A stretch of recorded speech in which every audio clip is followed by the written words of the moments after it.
What is going on, everybody? It is that time again. It is Sunday night, and it is time for the Perfect League World Series. I'm your host, DRC, and tonight we will once again crown a champion for the week that was in Perfect League. Crown the single hoister of the ultimate trophy of the week. The Perfect League World Series winner. And we have got a spicy one for you guys here tonight. But before we jump into that, I want to hear from you guys. What's good in your world? What's good in your weekend? What did you do that put a smile on your face? Friday, Saturday, today? Things are good in my neck of the woods. Things are real good over here. So I hope the same can be said in your neck of the woods. So let's jump in. Let us jump in and see what we're looking at tonight. Servo 311 just took out a hornet's nest. That's good. Luke's painting his kid's room. Love to see that. Oh, Obelix Prime had some great barbecue. Sounds like a good idea for post-stream. All right, so tonight we've got a great matchup for you. We have got the San Angelo Warbirds.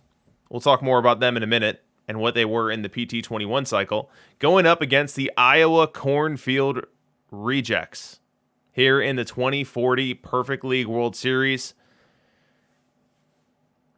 It's a little painful looking at that semis on the left side of the bracket here, but we'll get to that in just a moment. So let's set things up. We'll start with the Warbirds.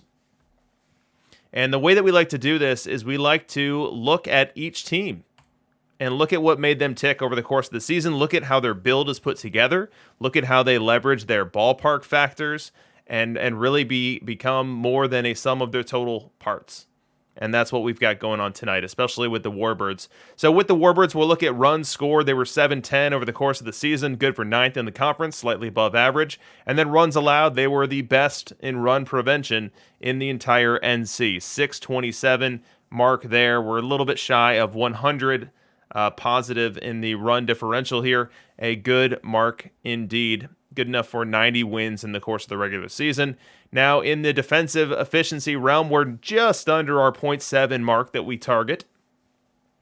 We're at .698, which is absolutely a respectable mark there. And then the zone rating is off the charts here, plus 30.2, so totally stacking up ZR all season long. I think that might be the highest number that we've seen this year. As we look at home road splits, we've got some wild ones.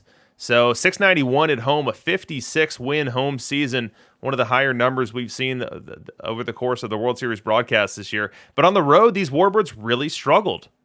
Only 34 wins on the road, 13 games under 500. So they will not be the home favorite this series. They will have to start the series on the road. They will have to potentially end the series on the road. They'll just get their 3 home games in the middle of the series. So we'll see if that inability to win on the road that was demonstrated over the course of the regular season comes to bear here tonight. From a calendar perspective, it was an up and down April, a solid May, an up and down June, solid July, solid August, and then solid September. So it was really able to build a little momentum heading into the playoffs. From a ballpark perspective, the Warbirds play in a neutral ballpark from an average and home run perspective, but look at what's going on in the doubles and triples. We've got an alteration there. We're down at .75 for both.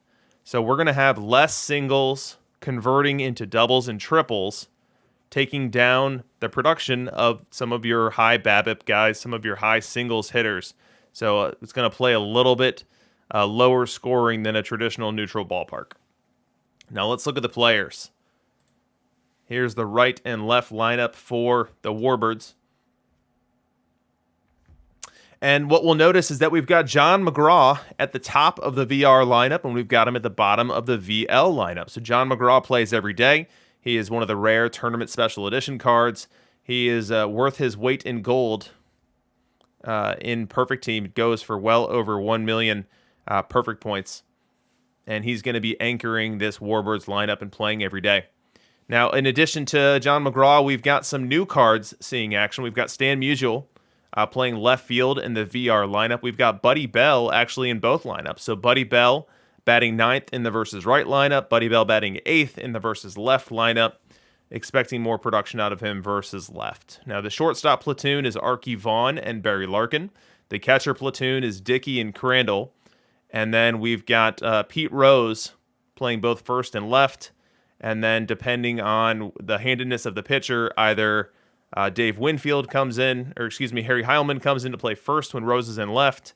And then Stan Musial plays left when Rose is at first. Getting to the pitching.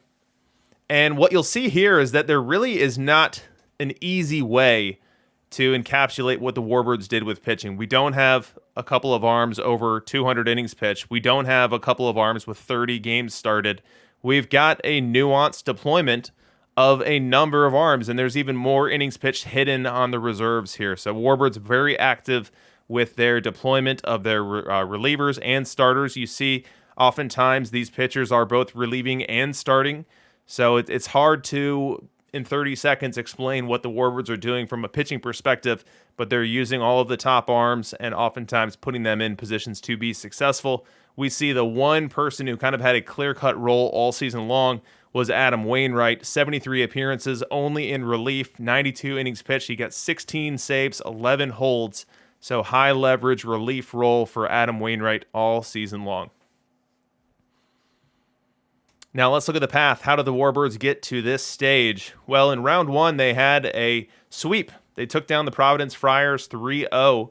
Were able to keep that bullpen intact, which was needed in that next series as the Chad Golden Rumps were coming off of a 5-game set, and the Warbirds able to take that one in 6, 4-2 over the Chad Golden Rumps, which led him up to a difficult semis versus the Cartier Cutthroats. And the Warbirds able to dispatch them in 5, not having to do the second set of travel there, again saving the bullpen and not having to go back to Cartier to potentially have to win another road game. Now we'll talk about the Warbirds' history. So here in PT22, the Warbirds have now spent 4 weeks in Perfect. All 4 weeks they've made the Perfect League playoffs. They are vying for their first ever Perfect League title. And now as we talk about PT21, Mac Jacks and his Warbirds were one of the dominant forces in PT21, actually having won back-to-back perfect team titles at one point in time and basically living in the postseason. So definitely someone who is not going to be taken aback by the bright lights that will be shining in their face for the next 2 hours here. Now, we've got 4.5 minutes. Let's jump over to the Iowa Cornfields. The Iowa Cornfield Rejects will follow the same path. We'll go at a slightly more accelerated pace here. So run scored perspective, 700 runs allowed, 592. So not a big offensive team here, only 700 runs scored over the course of the season. But the run prevention was extreme. Only allowed 592 runs. The defense was standout, so the defensive efficiency at .712, even better than Mac Jack's .698. The zone rating at plus 12.1. Now, from a home road perspective, they were downright dominant in both. 57 wins at home, even more than Mac Jacks. And then dissimilar to Mac Jacks, they did not struggle on the road. They picked up 45 wins, 9 games over 500 on the road. Good for a .555 win percentage. And as you look at the calendar, this was a breeze of a season for the Rejects. 13-7 April, 18-10 May, 17-10 June, 16-9 July, 16-12 August, 20-8 September. Only the shortened month of October, which had only 6 games, saw them with any sort of stumble, and by then they were just getting ready for the postseason. So pretty much a tape-to-tape dominant season for the number 1 seed of the AC Iowa Cornfield Rejects here. Now we look at the ballpark. What we've got here is a Lefty Cheese Park with maxed gaps for doubles, neutral gaps for triples. And now we also only have a factor of 1 on the left-handed batter home run, so not going full Lefty Cheese here, only 1.0 as opposed to 1.1. Now, from a player's perspective, what do we have here? We've got a couple of interesting decisions that I've noted. We've got Ned Hanlon in center over, say, Oscar Charleston. We've also got another John Mcgraw. We saw John Mcgraw on Mac Jack's roster. We'll see it on the Rejects roster as well. So Mcgraw is going to be on both sides here. And we also see Tim Raines So Tim Raines is in left field and sticking on this roster despite all the cards that we had dropped on us on Thursday. Tim Raines playing both ways, batting leadoff versus lefties, batting ninth versus righties, and hanging tough in that lineup. We also have an interesting shortstop platoon here. We've got Arky Vaughn versus right, Ozzie Smith versus left. We now take a look at the pitching here, and so this could not be any more contrasting to Mac Jacks in terms of style. We have the Iowa Cornfield Rejects, which pretty much set their rotation on April 1st and never altered it from there. We had Royce, Kershaw, Plank, Santana, and Glavine locked into their rotational roles. Here in the postseason, Glavine, the 5-starter, has moved into the bullpen. And then aside from them, we have a number of arms that were locked into their bullpen roles, one of those being Noodles Hahn. We see here in the postseason, Vida Blue and Teddy Haguera have been added to the mix, another couple of lefty arms. But as opposed to the Mac Jacks overactive strategy of having everyone start, everyone relief, and looking to line up that right pitcher on the right day, the Cornfield Rejects had more of a set it and forget it style, which certainly have served them well to this point. Interesting to note as we look at the bullpen here, the back end of the bullpen, so late in games, you're going to get a lefty. It's going to be Glavine, Hahn, or Vida Blue. Kind of that 3 lefty stopper brigade deployed here by the Rejects. 47 seconds here. We'll take a look at the path for the Rejects. So they take out Bob Loblogs in round 1, 3-2. Then able to get a sweep out of the Pigeontown Pigeons. And then look at me in round 3, your Naperville Nomads, managed by your DRC, unable to slow down the Rejects, lose this one in 6 games. So unfortunately, I will not be competing tonight. I will just be calling the games, and I'm not quite yet over it. Not quite over it. History. So, the Cornfield Rejects have been to Perfect League twice now. Their first stay was 5 weeks long. They made the playoffs 4 times. Did not ever win the Perfect League World Series.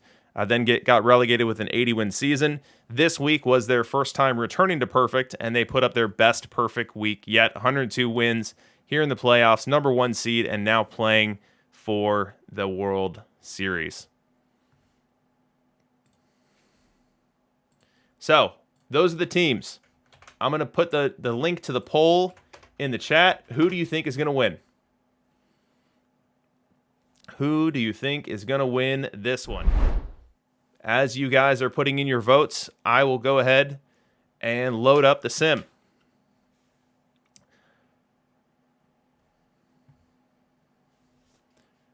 So last week we debuted our bracket challenge for the Perfect League playoffs, and this week it exploded. So last week I think we had 20-some players. This week I can't even see how many we had. It had to be over 60 at this point in time. But we are getting to the point where the finalists are coming into view here. We still have Polycarp with a very high potential score. He's got 17 right now, potential to get to 25, as he does have the Iowa Cornfield Rejects winning it all. That's our highest potential score, but Baxter, Roscoe, C. Steinhardt, Clavette 2, Awesome 1849, not DRC, also in the running to make some noise tonight. After the series is over, we'll have to see who ends up coming out on top. And then I've got another change for you guys tonight as well.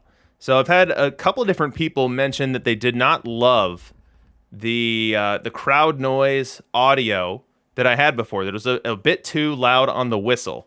This is that crowd noise that I've been using for the longest time. Some people didn't like it.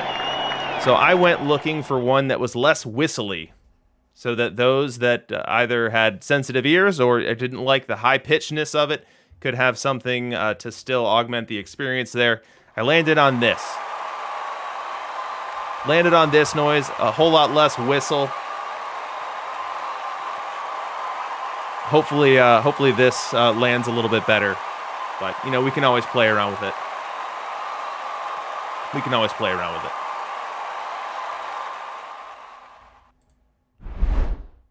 All right, so let's get to work here.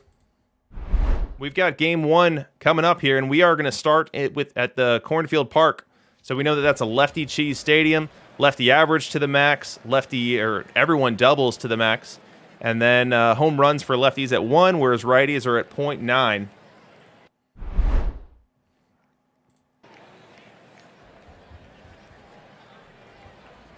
And we'll get started here. So we've got the Iowa Cornfield Rejects throwing out Clayton Kershaw here in game 1. Wouldn't be their first choice, but as I mentioned before, they didn't have the opportunity to get their rotation in order as they finished second and had the Warbirds waiting for them. So they got 1 day off, and then here they have to throw out Kershaw. Kershaw's going to run into a lineup that has 8 batters that'll bat right-handed against him, and then John Mcgraw there at that 9 spot.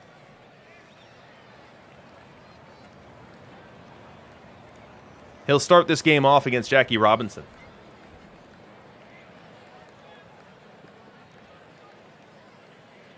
Wind and the pitch, and that's ball 4. An inauspicious start here for Clayton Kershaw and the Cornfield Rejects. Leadoff man aboard.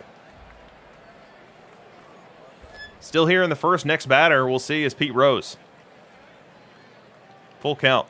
The pitch. Line drive up the middle, base hit. Jackie Robinson around second. He's not stopping there. He'll head to third without a throw.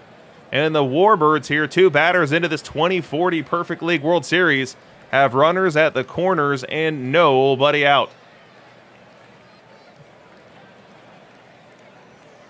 And while we're getting this rally going, let's see what the results are on our poll. We have 53% of people thinking the Warbirds are going to win, 47% thinking the Cornfield Rejects are going to win. So the crowd feels like this one is a coin flip. Dave Winfield now steps in, one of my favorite VL bats at the Perfect League level. We'll see if he can come through here in the first. The pitch, line drive, left field line, and through. Scoring easily is Robinson. Around second, heading to third is Rose. He'll stop there. No, he's running through a red light.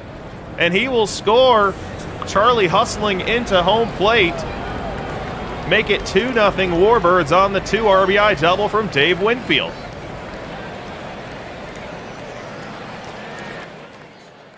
Still in the first now, we've got 3 runs scratched across for the Warbirds. And now Larkin bats here from the 6th hole. He's got an opportunity to make it 4. He bats with Heilman at third and 1 away.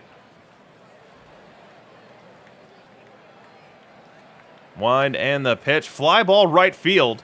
Giving chase is Chicken Wolf. He cannot get there. Larkin around first. He'll head to second. He's not stopping there. On his way to third. The throw not in time. An RBI triple for Barry Larkin. Harry Heilman scores. It is 4-0 Warbirds as they pour it on here in the first. Wow. Holy cow, guys. We just literally went from the top of the first to the bottom of the 9th with 2 outs. I don't think I've ever seen that before. We were in the top of the first with 1 out, and now we are in the bottom of the 9th with 2 outs as the Rejects are down to their last out. This will be the quickest game sim we've ever had.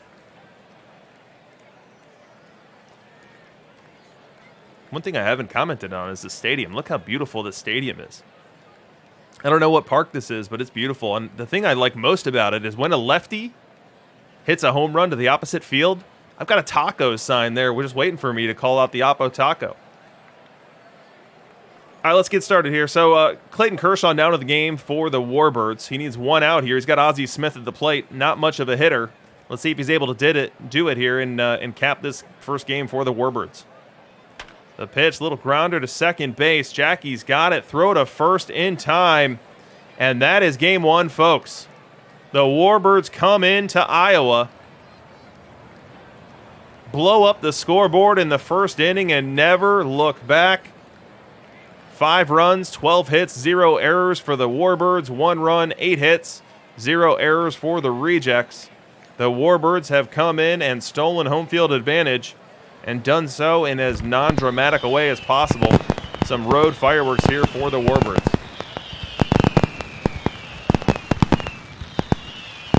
as we update our display.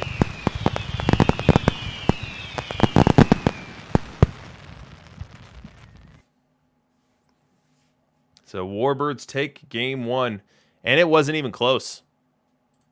Let's take a look at the box score and see what happened here. So Iowa's Clayton Kershaw got into a lot of trouble. Got blown up, got chased from the game after 3 innings. Noodles Hahn had to come in. 3 innings of mop-up duty. Adam Wainwright, 2 innings after him. Both of them over the 30-pitch threshold, which is going to take them out of availability for game 2 here. Derek Lowe comes and finishes it off. On the other side, we had Vida Blue just run a straight start. Do so successfully, 7 2/3 innings. Did give up 10 base runners, but only one of them crossed home plate. Able to dodge the raindrops there, and then Clayton Kershaw comes on for the 4-out save. Doing so with no drama whatsoever in one of our least dramatic sims we've ever watched. Within the box scores themselves, we have Dave Winfield having a big game, a 3-hit day, including 1 run, 2 RBI. We have Heilman, 1 for 5 with a rib. Pete Rose, a couple of hits and a walk for the San Angelo Warbirds. Now for Iowa Cornfield, there wasn't a lot going on. They did get 8 hits, 2 of them coming from Rose, 2 from Ozzie Smith of all people, but not able to convert them into runs. Nick Waddick wants his attention on the stream here, and we'll give it to him. So as we look at the relegation standings, I don't know if you'll be able to see it. Yeah, it looks like it's not cut off there. So the Yonkers Gorillas, brought to you by Not Mod Nick, picked up 110 losses this season. Ended the season on a 3-game losing streak, courtesy of your Naperville Nomads.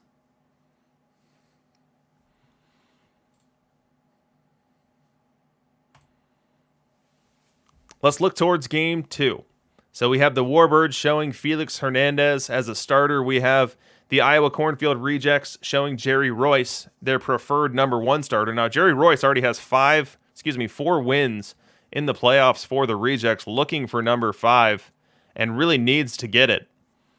You can't head to San Angelo down 2-0, giving the Warbirds the opportunity to only need to take 2 of 3 to crown themselves World Series champion. Maxim Mester asking when kidneys will make PEL.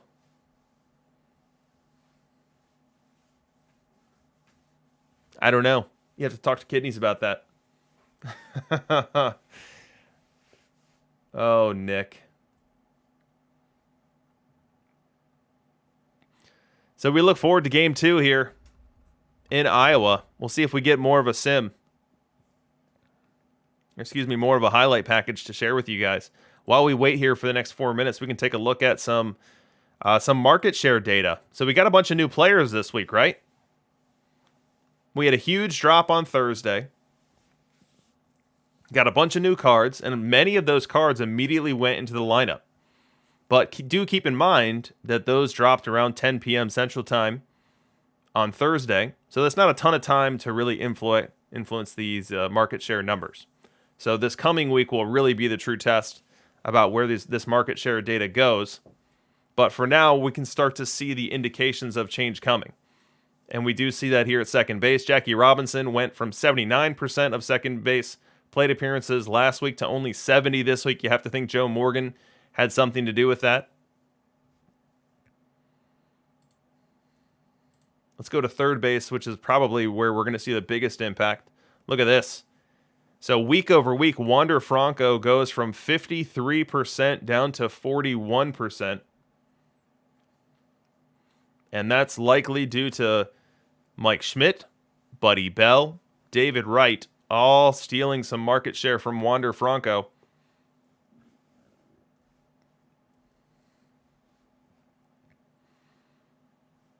Hero Driver loves the new Joe Morgan card.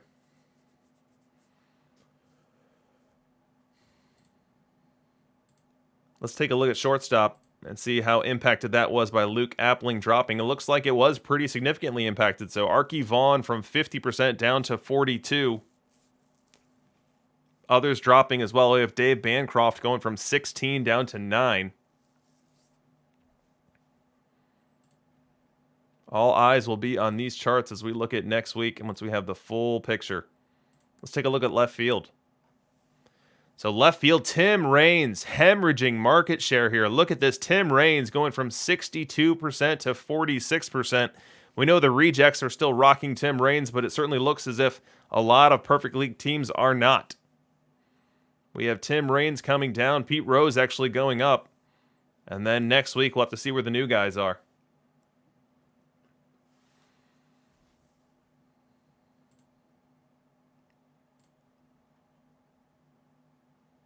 Let's take a look at center field. Center field mostly unimpacted by Thursday night. We have Charleston actually picking up a little market share. Curt Flood coming down ever so slightly. Paul Hines holding steady.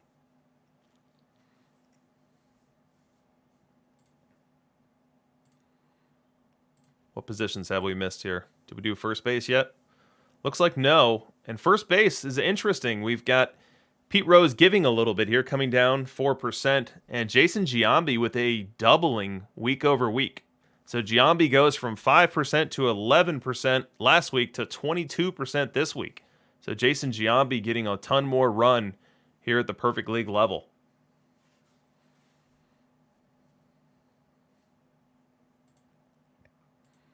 I think all we're missing is right field now. Let's do that last. And right field is a tangled web. Look at this. Look at this chart here. It's everywhere. We've got Willie Keeler now as the market share leader, ever so slightly holding off Harry Heilman, who's got a decent little lead over Enos Slaughter, who's actually losing a little market share. We've got Pete Rose at 12%, and then Chicken Wolf holding on to his 6%, down from 10 last week. We'll have to see how much longer Chicken Wolf can hold on to that playing time in right field. I personally went from Chicken Wolf to Dave Winfield. And that's definitely, you're walking a different journey. So Chicken Wolf is a guy who's not going to hit either side, but he's going to play great defense. Dave Winfield is a guy who's not going to play any defense, and he's going to only hit against lefties. So it's a tough call, and I think depending on the week you have, depending on your ballpark factors, depending on your deployment strategies, you could argue that Chicken Wolf is the right play, or you can argue that Dave Winfield's the right play. And that's the beauty of choice and the beauty of having an impact on how that player is deployed out there in the wild.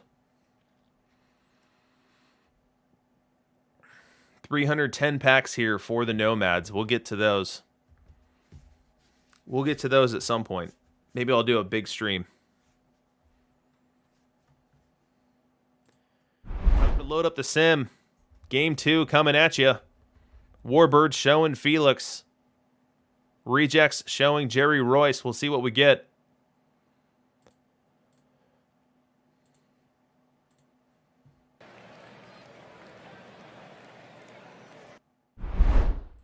So the rejects, as promised, have Jerry Royce deployed here in game number 2. Now the lineup he's going to be facing is identical to the one that Clayton Kershaw struggled with so mightily early on in game number 1. We see that Curt Flood now donning that fire emote. We'll see if that comes into play at some point today. Nick Waddick on it. Nick Waddick spotting the fire Curt Flood. So let's get this game started. Jackie Robinson will bat first for the Warbirds. Jerry Royce will settle in here and fire this 1-2 pitch to start off this game number 2. You know, the rejects did not get one opportunity to try out my new crowd sound. Maybe they get one here. Fly to left. Something tells me the crowd's going to roar after this one. Huge catch out in left field. Tim Raines makes a beautiful play. And the rejects fans are loving it here early in game 2.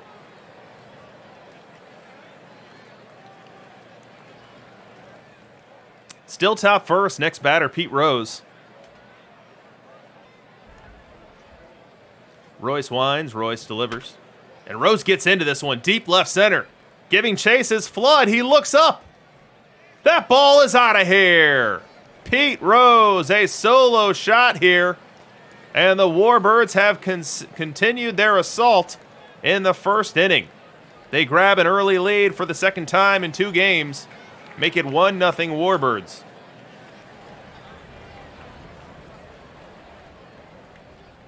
Next batter, Dave Winfield. Spent a lot of time talking about him before the game. Let's see if he has a moment here.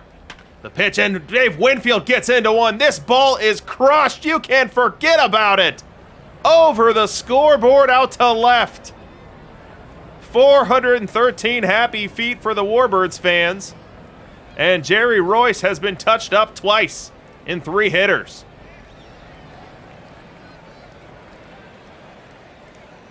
Rejects fans stunned here in Iowa.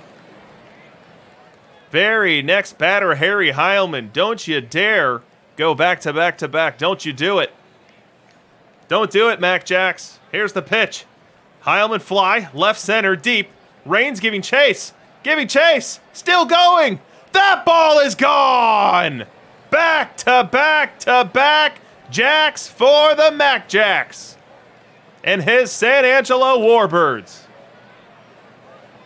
Jerry Royce throwing batting practice out here.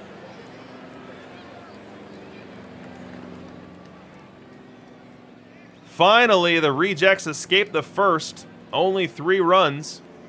We go bottom 1, and they have their first highlight. We've got Tim Raines aboard, 1 away. Pete Rose at the dish. And instead of facing Felix Hernandez as promised, we have Jerry Royce for the Warbirds. Wind and the pitch. That ball's crushed into the right center field gap. Raines around third, he'll score. Rose around first, he'll head to second. That's going to be an RBI double, make it 3-1 now.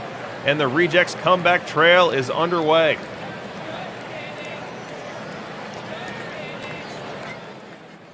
Still bottom 1, Rejects mounting an even further rally here. So after the Rose double, Jackie Robinson works a walk, and up comes Wander Franco.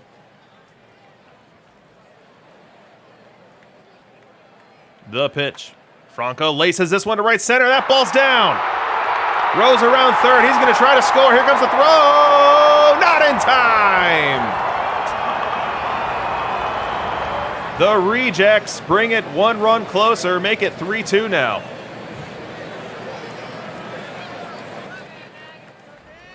Very next batter, Curt Flood. Both pitchers struggling to get out of this first inning. The pitch. Little looper behind short and down. Around third is Jackie. Throw to home in time. Incredible play by the Warbirds. Pete Rose fields this one on a hop, comes up firing and throws a strike to Del Crandall, who is able to cradle that ball and apply the tag to Jackie Robinson. The Rejects just miss out on the chance to tie this one up. Second out recorded at home plate. That'll do it for the Rejects in the first. We now go top 2, and the Warbirds look to continue their assault. Wind and the pitch from Royce. Little line drive down the right field line and heading all the way to the wall. Robinson around first. He'll head to second, and he's not stopping there. He'll try for a triple and make it there, sliding in. The throw actually comes to the plate. That's a 2-out triple for Jackie Robinson with a little instant offense here for the Warbirds.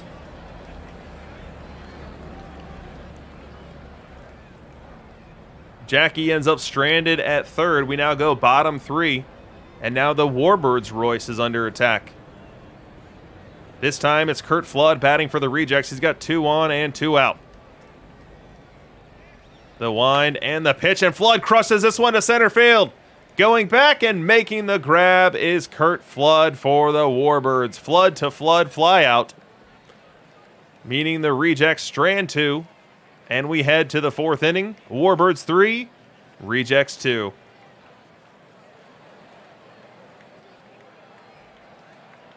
We go top 4. Warbirds have the leadoff guy aboard. It's the new card, Buddy Bell, dropped Thursday night. A short side platoon third baseman who plays some good defense. And that brings up Del Crandall. Wind and the pitch. Grounder to second base. Could be two to second. One to first. Double play. The Rejects get the twin killing to erase the leadoff runner. Just what the doctor ordered for Royce, who's been looking to stabilize here and stack up some zeros and give his team a chance to come back into this game. Bottom four now. We've got Tim Raines at the plate now. We saw that Tim Raines lost a lot of market share to other players, but not for the Rejects. Rejects sticking with Raines, and he'll bat here with Chicken Wolf aboard at first base. Good base runner. We'll see if they might put him in motion here.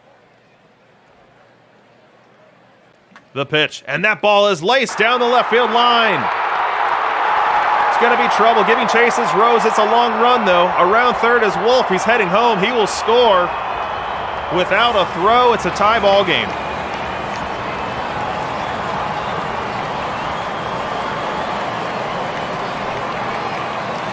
Three to three.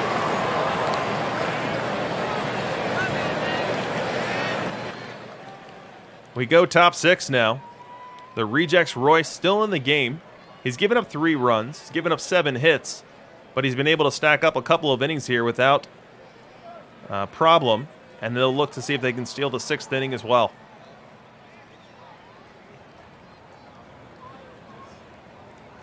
Wind and the pitch. That ball is crushed into left center field. Harry Heilman puts this one to the wall. He will cruise on into second with a leadoff double here for the Warbirds. We'll see if the Rejects bullpen gets to work here in the 6th. Barry Larkin retired, bringing up Curt Flood. But, folks, look at your box score.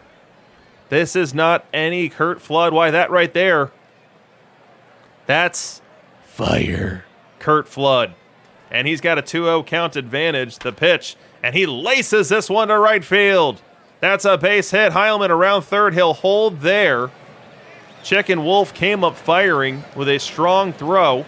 Heilman, not the fastest runner, had no chance to score. But Flood moves him on over to third. Runners will be at the corners for Buddy Bell. A tough customer on left-hand pitching. Let's see if the Rejects go to the pen.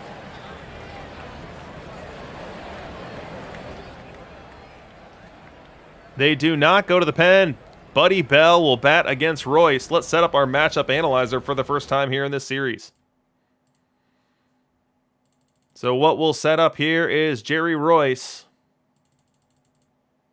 versus right-hand hitters, and Buddy Bell versus left-hand pitching.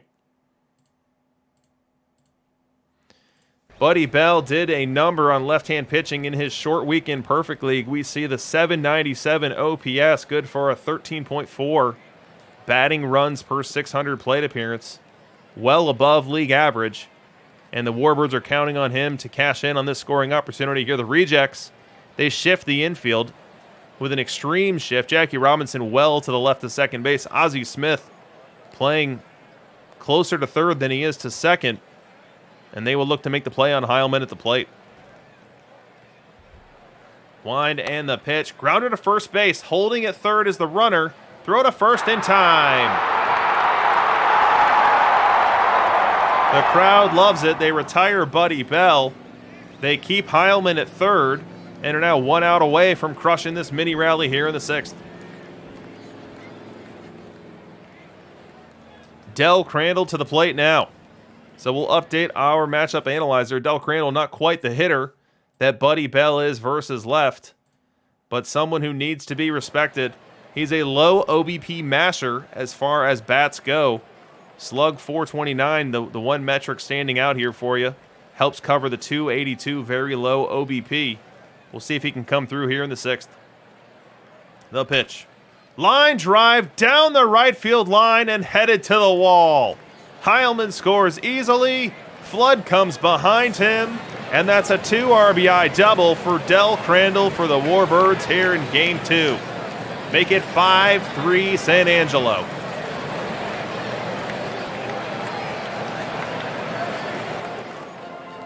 We go top 7. The Warbirds look to add to their 2-run lead. They've got Heilman at the plate here. Jackie on second, 2 away. Into the game for the Rejects is Vida Blue. Wind and the pitch. Line drive down the left field line and through. Jackie will score. Around first, heading to second for extra bases is Heilman. He'll get there. That's an RBI double, and the Warbirds are back to their 3-run lead that they established early on in this one.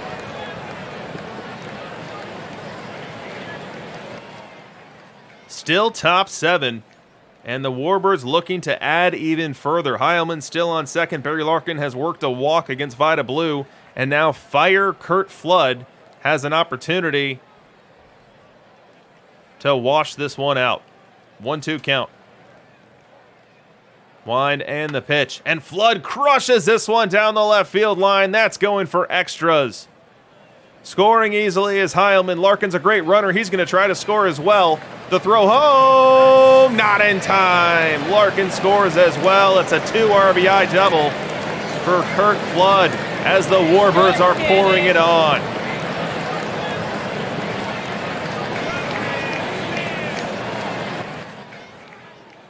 We've got some off-camera runs to report on here.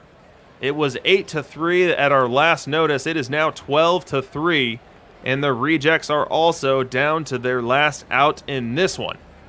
Into this game comes Gaylord Perry for the Warbirds, and he will now face Ozzie Smith. Now, Ozzie Smith made the last out in game number 1, and he now is at the risk of making the last out in both games here. Wind and the pitch. Fly ball center field. Ranging over is Fire Kurt Flood. He will put the squeeze on it, and the Warbirds have done it again. A 2-0 series advantage now. Winning both games handily here in Iowa.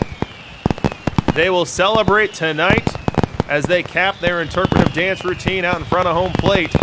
They will get aboard their planes and head to the cozy confines of the home park with which they won 69.1% of their games this year.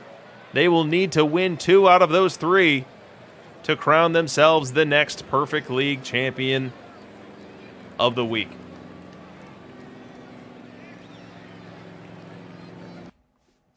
We'll take a look at the box score here after we update our score overlay. Warbirds coming on the road and getting it done.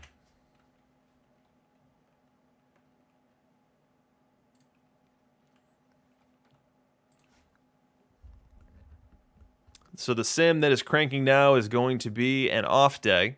So we'll have a good 15 minutes here to set up game 3. But let's take a look at our pitching box scores first. So the Iowa Cornfield, Jerry Royce just didn't have it. We saw that early on.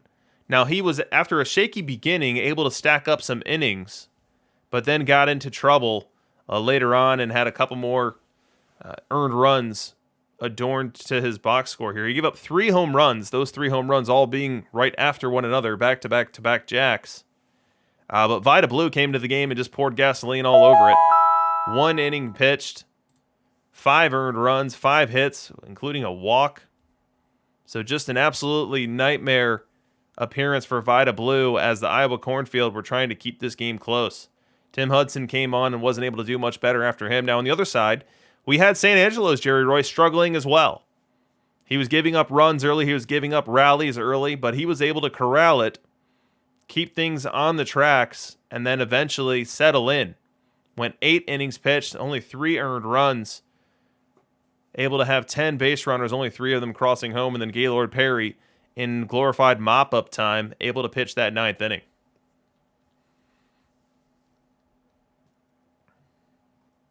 Let's take a look at the hitting box scores here for what we saw. On the Iowa side, not too much to celebrate here. Raines with a decent day at the top of the lineup. We see that he's had one heck of a postseason, 349 average, 2 homers, 10 ribbies. Pete Rose, a 1 for 4 as well, scored a run. Wander Franco, decent game. Chicken Wolf, the only member of the 2-hit club for the Cornfield. On the San Angelo side, it's a different story. We had 19 hits, only 1 walk, but 20 base runners. Harry Heilman, the standout performance, goes 4 for 5, scores 3, drives in 3, hits that home run in the first inning as well, joining Rose and Winfield in that distinction. And really top to bottom here, the lineup got it done, including pinch hitters. We had Arky Vaughn come in late, go 1 for 1. We had Joe Morgan come in late, go 1 for 1. So every button Mac Jack's pushing right now working for the Warbirds, and he'll need to find 2 more buttons that work over the next potentially 5 games in this series. All right, so the off-day sim is in. Let me load that up. Look at bullpens as we set up Game 3. The bullpens after the off day are typically in pretty good shape with nothing to worry about, but we'll check it out either way.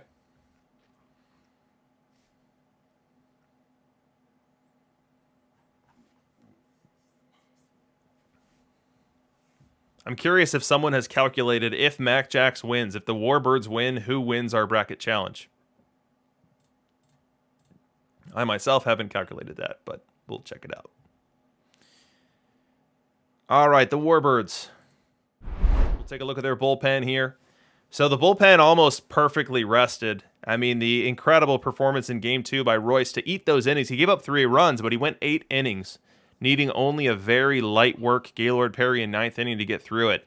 Leaves the Warbirds with an entirely rested bullpen here. We've got 3 fire emotes shared between Felix Hernandez, Brandon Webb, and Pedro Martinez. So the Warbirds absolutely ready for this 3-game set here in the middle. Have a lot of different directions they could go with their pitching. They are a neutral stadium, so they are not beholden to throwing a lefty or a righty or leaning into a cheesed stadium in one way or the other. So we'll have to see if we do end up getting fire Felix in Game 3 or if something else is afoot.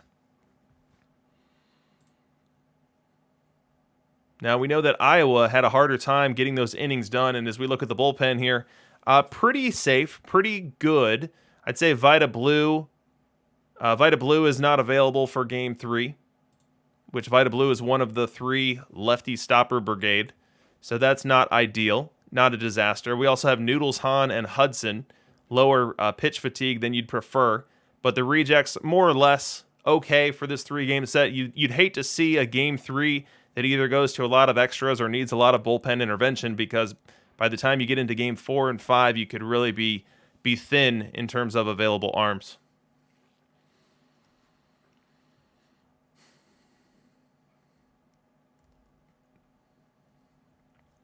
All right, so 10 minutes now before we move on. We already looked at market share. Now let's take a look at the top hitters in Perfect League this week.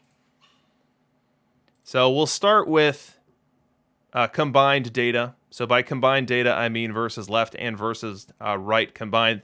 Our winner of the week is actually Cupid Childs. Now, Cupid has won in the past. He's not a frequent winner, though. He's not someone who always sits atop our leaderboard for the BAT-R statistic. Now, if anyone's unfamiliar, BAT-R is the statistic called batting runs, which attempts to isolate a player's value that comes directly from their bat. So we're not worried about base running. We're not worried about defense. For the purposes of this stream and using our matchup analyzer, we are purely talking about bats. And so within that context, within that view, Cupid Childs wins the battle this week. 1,609 plate appearances with a BAT-R over 17.7. Really gets it done. Now behind him is a surprise. Jeff Bagwell at 16.38. It's not the biggest sample size in the world. We're just over 1,700 plate appearances here, but Jeff Bagwell is not someone who ever appears on this list, is not someone who ever bubbles up towards the top of this list. So why don't we go look at the player decay for Bagwell and see what's going on.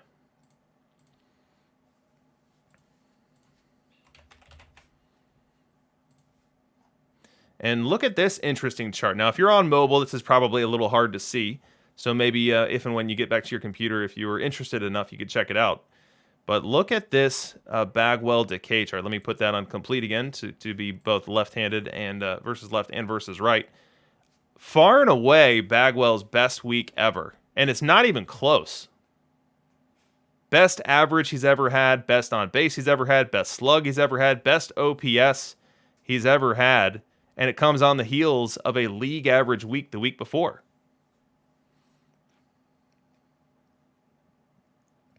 So wild week for Bagwell. In terms of forecasting what's going to happen next week, I can tell you it won't be this good, but I also can't say it's going to be as bad as it has been in the past. Now, we have seen players fluctuate up, fluctuate down, so there is some volatility, especially when we're talking about a bat that's only getting sub 2,000 plate appearances. But if you had bet on Bagwell this week, you were rewarded handsomely, as he was one of the best hitters in the league. And this Bagwell, given that it's 1,700 plate appearances, it's likely a combination of 5, 6, 7 Bagwells. So not entirely going to be park driven. But if anyone were interested, they'd likely be able to dive in and look at each individual Bagwell and see what types of home parks they were working within. Let's get back to our overall leaderboard. So Bagwell takes the second spot. We have Deacon White showing up in the third spot. Deacon White's such an interesting card. It's one that has stock defense at a ton of different positions, including catcher, although none of the defense is good. It's a good base runner, and it's a bat that's probably overlooked. Definitely a good week this week, but we're even less plate appearances for Deacon White than we were for Jeff Bagwell, so we can't put too much stock into it. But Deacon White is a cheaper card that can really play. And if you don't have some of the more expensive options, and even if you do, maybe Deacon White is a consideration for your build.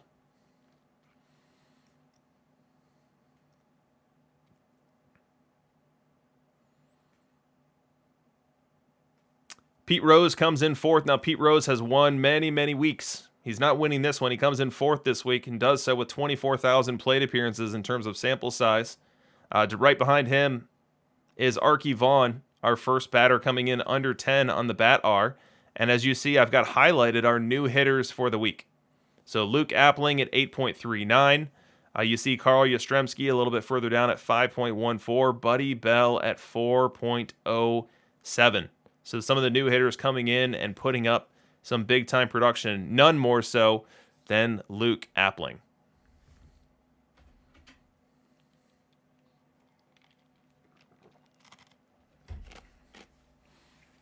We had a bounce-back week for Barry Larkin. He had a really rough week last week. He came back into the fold this week and did so with a pretty large sample size. Jason Giambi, 7,000 plate appearances, most we've ever had for Jason Giambi. So more and more teams going with that power and eye that Giambi brings to the table. Jackie Robinson, decent week at 5.45. Yastrzemski, Winfield, Buddy Bell. We keep sliding down. We have John Mcgraw.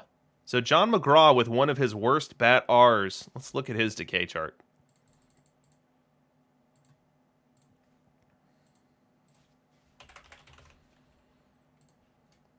So here's John Mcgraw. And now on one hand, it's the worst week he's ever had. 368 OBP, 347 slug. But that first number that I just referenced is what's going to keep him extremely relevant going forward. He's a guy who steals a ton of bases, and he's a guy who has a really high on-base percentage and someone who can bat both sides. He can start versus right, he can start versus left. So I am not sounding the alarms on John Mcgraw. I would expect that next week he's going to come right back in line with his historical performance here. Likely have a couple ticks more on the average, maybe a couple ticks more on the slug. But the overall value prop that you get from John Mcgraw is he's the best lefty at batting both ways, and he is always on base. He is always on base. Yeah, for a disaster week, or what John Mcgraw would have called a disaster week, being at 368 on the OBP and 263 on the average, far from disaster indeed. Question about Mike Schmidt. Let's check out Mike Schmidt. Let's do so from the context of looking at all third basemen.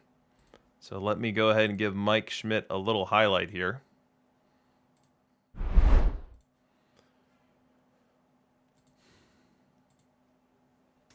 There we go. Let me highlight David Wright as well. And then we'll come back to our normal view.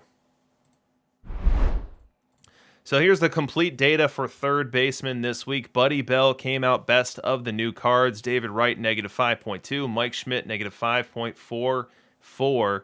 So Mike Schmidt did not hit the ground running. I will caution you. We have seen in the past that we've gotten false positives from short week data. The biggest example of this was last year from the face of the franchise program. Ernie Banks came out on a Thursday night and absolutely was terrible. from Thursday night until Saturday night. And it caused a lot of people to move on from him, caused a lot of people to discard him. And then the following 3 weeks in Perfect League, he was one of the better shortstop options for you. So let's not put too much into the numbers that we see, especially in these small samples. David Wright, only 911 plate appearances. Buddy Bell, just over 1,100. And also them entering mid-baseline of a given week. So we don't know exactly what to expect next week, but I wouldn't make any rash decisions based on what you see here. Early returns, not great for Wright or Schmidt. Let's look at VL, because that's really where these guys come into play. That's why you have them. And Mike Schmidt actually did a decent job versus left. He's not that far behind Buddy Bell. He's at 8.73. It looks like our threshold for plate appearances cut off Buddy Bell. Let's lower that down a little bit here. See if we can get it back on. Or excuse me, David Wright. Yeah, so if you look at Schmidt, Bell, and Wright, all of them hitting left-handers. All of them. Bell at 13, Schmidt at 9, David Wright at 9.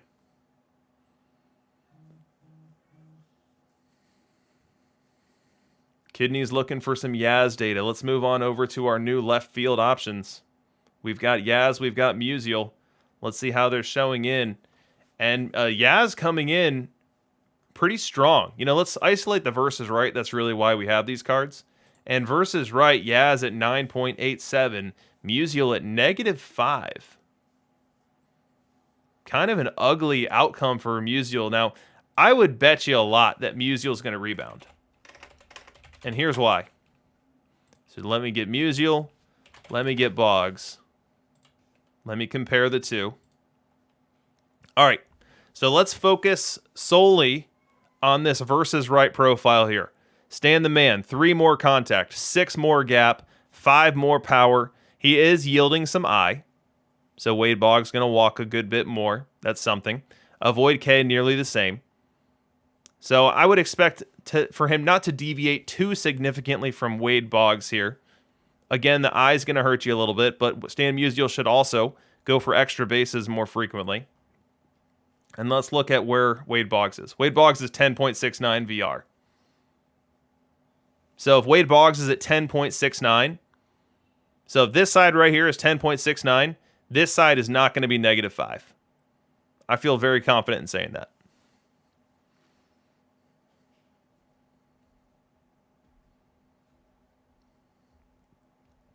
So if you're a Stan Musial guy and you didn't like what you saw in the first week, give it another week.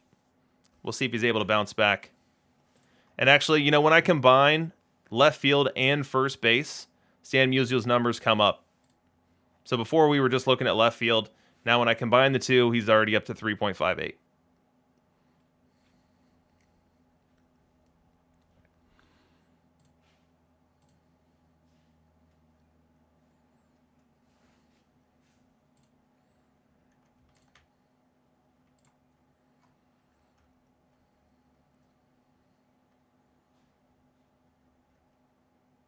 So someone's asking for Musial versus Yaz. You see him on your screen here together.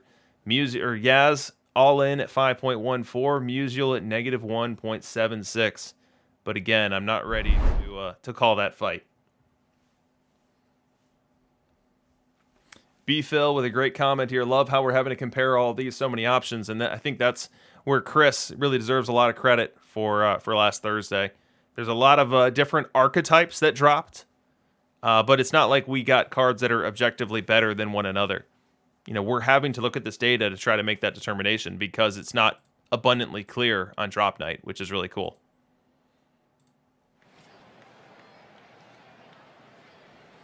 All right, let's get to game 3. And Mac Jacks has a cool stadium for us to take in here.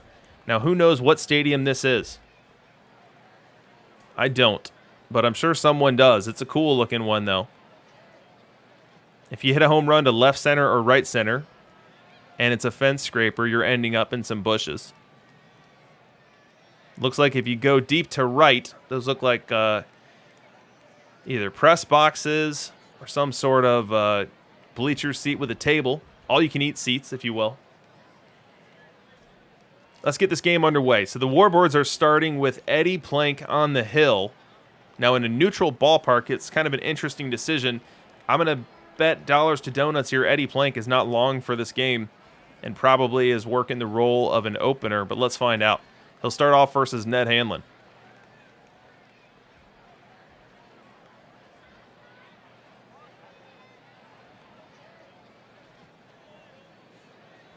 Eddie Plank winds, delivers, ground ball to first. Heilman fields it, takes it to the bag himself. One up, one down. We now go top four. First real scoring opportunity of the game. We've got Jackie Robinson on third, 1 out, Wander Franco at the plate. Now the Warbirds have an aggressive shift with 3 defenders to the right of second base. Jackie Robinson closer to first than he is to second. And look who's pitching. We've got Felix Hernandez. So Eddie Plank opened this game. It looks like Felix Hernandez came in shortly thereafter. And he will now try to dodge this scoring threat brought by the rejects. He's got Franco down on the count, 1-2. Wind and the pitch. Little looper, base hit right field, and the rejects strike first. That's an RBI double off the bat of Wander Franco, giving the rejects a 1-0 lead. And just what the doctor ordered for them, as they are reeling from 2 consecutive losses to start this series. We now go bottom 4. Mac Jack's first opportunity to strike back. We've got Jackie Robinson aboard at first base. Pete Rose at the dish, facing Johan Santana. 1-2 count on Rose. The pitch. Rose line drive, base hit right field. Robinson to second. He's not stopping there. He'll head to third. Sliding in safely. And the Warbirds are in business and the fans on their feet. They will stay standing for Buddy Bell. He bats here with runners at the corners, 2 outs. He's got a 1-2 count. The pitch. Line drive to third base, fielded, short throw to second, in time. That will end the inning. The San Angelo Warbirds strand 2, don't score, and will head to the 5th inning. The Rejects 1, the Warbirds 0. Bottom 6 now, Warbirds with another highlight, and look what Mac Jacks did. So I know that there's people in the chat saying, oh, the fire emote means nothing. Fire emote's only looking backwards. And those people might very well be true. But here on these streams, when someone comes up and they're wearing a fire emote, good things happen. And the Warbirds have bumped Flood from down in that 6th spot in the lineup up to 2. Let's see if they're rewarded for it here. Johan rocks, delivers. Flood line drive, base hit left field. A leadoff single for Fire Kurt Flood, getting things started here in the 6th. The Warbirds still chasing a run. Dave Winfield will bat next. He's down on the count, 1-2. The pitch. Blooper right field. Going to be a tough play. That ball's down. Flood around second. He'll stop there. He had to make sure it would drop. But the Warbirds in business. 2 on, nobody out. The meat of the order coming up. Heilman, Robinson, Rose. Can they finally break through here? The Warbirds fans think so. Heilman will bat.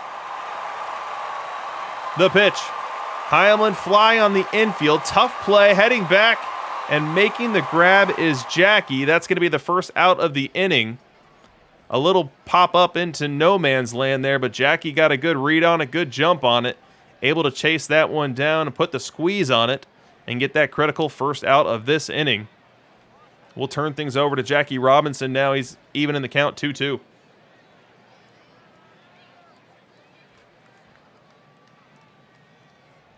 The pitch. Blooper left field. Giving Chase his reins. He will make the grab. Comes up firing to third base and trying to tag is Joe Morgan, and Joe Morgan is safe. Joe Morgan, a pinch runner, takes a very aggressive base running move here, tagging for third with 2 outs in the inning, but he gets it done. He does it successfully, and he's now 90 feet away should there be any sort of pass ball, wild pitch, infield single to come. Pete Rose bats. Warbirds fans on their feet. The pitch. Checks and swing. Ball 4.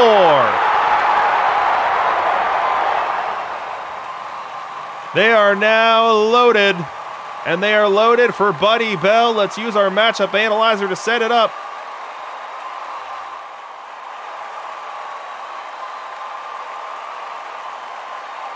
Buddy Bell versus left-hand pitching. Johan Santana versus right-hand hitting. Advantage Bell. Bell a plus bat. A positive deviation from perfect league average in every metric. Johan Santana, the opposite story versus right-hand pitching. Versus right-hand hitting. Who's going to come through here with the game on the line in the 6th?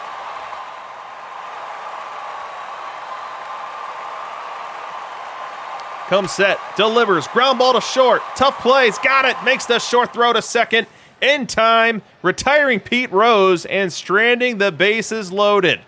The rejects Johan Santana, dodging raindrops here in the 6th. We will head to the 7th. Rejects 1, Warburg 0. Top 7 rejects looking for insurance. We've got Tim Raines at the plate. 2 outs. Wander Franco aboard at first. The pitch. That ball's hit well, deep left center.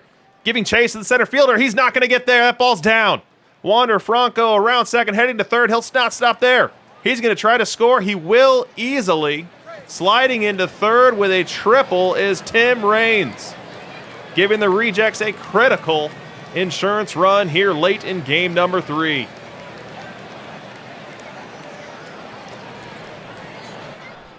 We go top 8, and MacJacks can't love the fact that we're watching another rejects hitting highlight here. This time we've got the Warbirds Kershaw pitching to the rejects John Mcgraw. It's a full count. We know Mcgraw likes to work counts and work base on balls. Let's see if he can do one here against Kersh. Wind and the pitch. Fly ball center field and down. That's a base hit. Mcgraw, a nice piece of hitting, able to turn around a 96-mile-an-hour heater from Kershaw, hitting it right back through the box for a leadoff single. Now Mcgraw, a good base runner. We'll see if the rejects, playing with house money here with a 2-run lead, get a little aggressive on the base paths.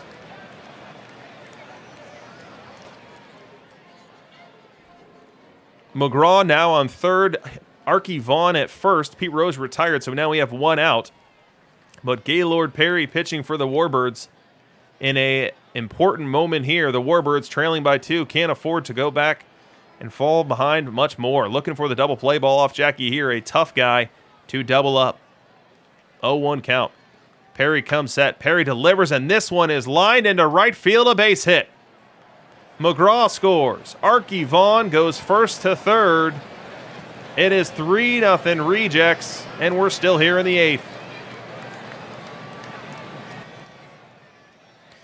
We've got a couple off-screen runs, so we go 3-0 all the way up to 5-0. The rejects now lead by a score of 5-0.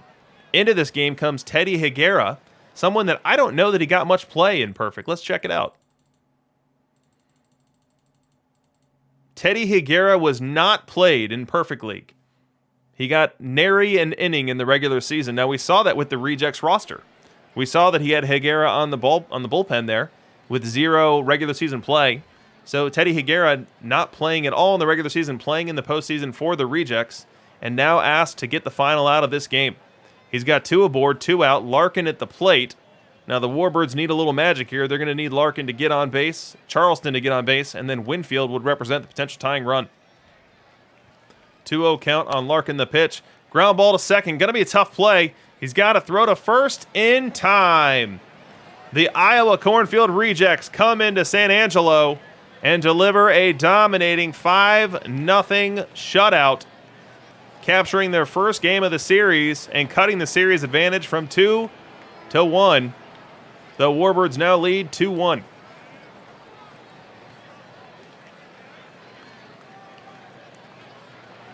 Let's get some road fireworks for the Rejects.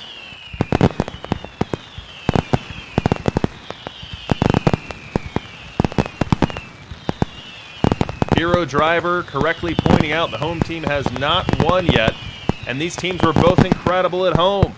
MacJacks won 69% of his games at home. The Iowa Cornfield Rejects won 70% of their games at home. And so far, between the two of them, they're 0 for 3.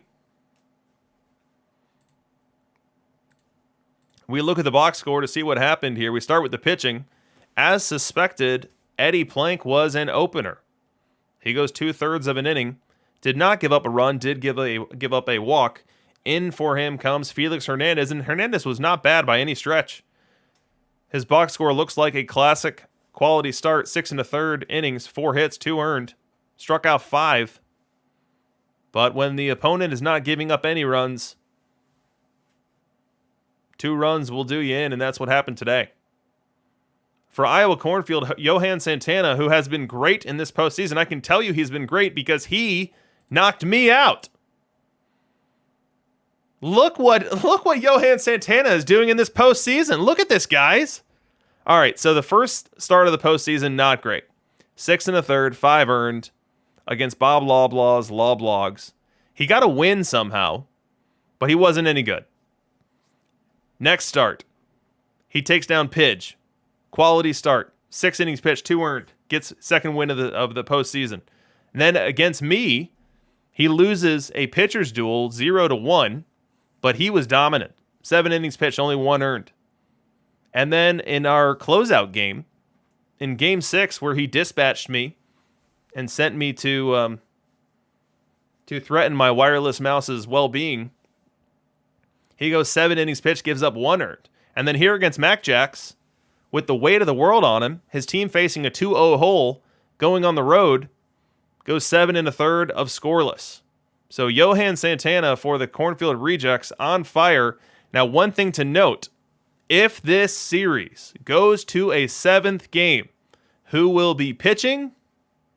Johan Santana. So we'll see if the Rejects are able to do their job, do their part, and give Johan a chance to hero ball one more start this postseason. But he would be the lined up starter for Game 7 should we need one.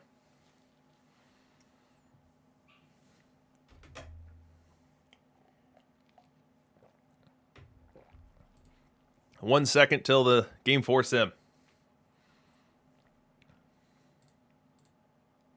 Here in Game 4, we are looking at the Rejects throwing Eddie Plank, and we have the Warbirds showing a probable starter of Brandon Webb. We'll get into this game and see what we get.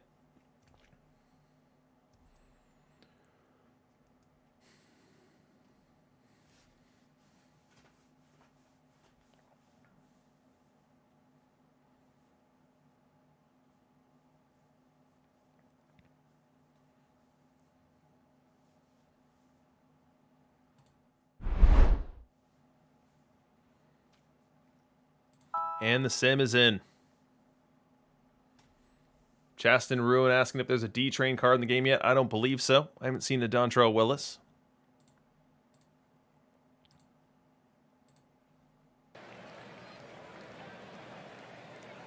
Game 4 is in. Let's get to it.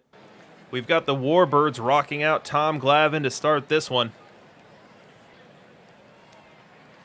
He'll start this game off against Ned Hanlon. That lineup that we see for the Rejects, identical to the one we saw last game. Full count on Hanlon.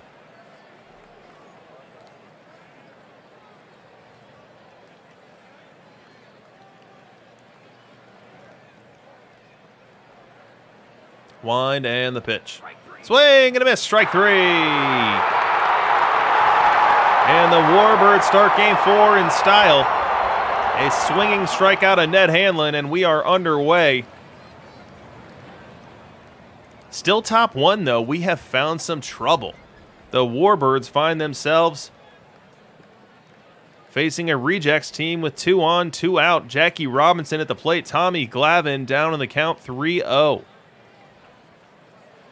The pitch, and that's ball 4. They are now loaded. Tommy Glavine, a lot more pitches this inning than he'd want, and a lot more high leverage than he'd want. He's now going to have to face Wander Franco with the bases loaded. Let's set up the matchup analyzer here. We'll go Tom Glavine versus left. We'll go Wander Franco excuse me, Tom Glavine versus right. And we go Wander Franco versus left. We see pretty neutral matchup here as Wander Franco, a league average bat versus left. We see Tommy Glavine around a league average pitcher versus right. And actually, Tommy Glavine leaves this game. So Glavine an opener, just like we saw last game. Into this game comes Noodles Hahn. So let's update our matchup analyzer for Noodles.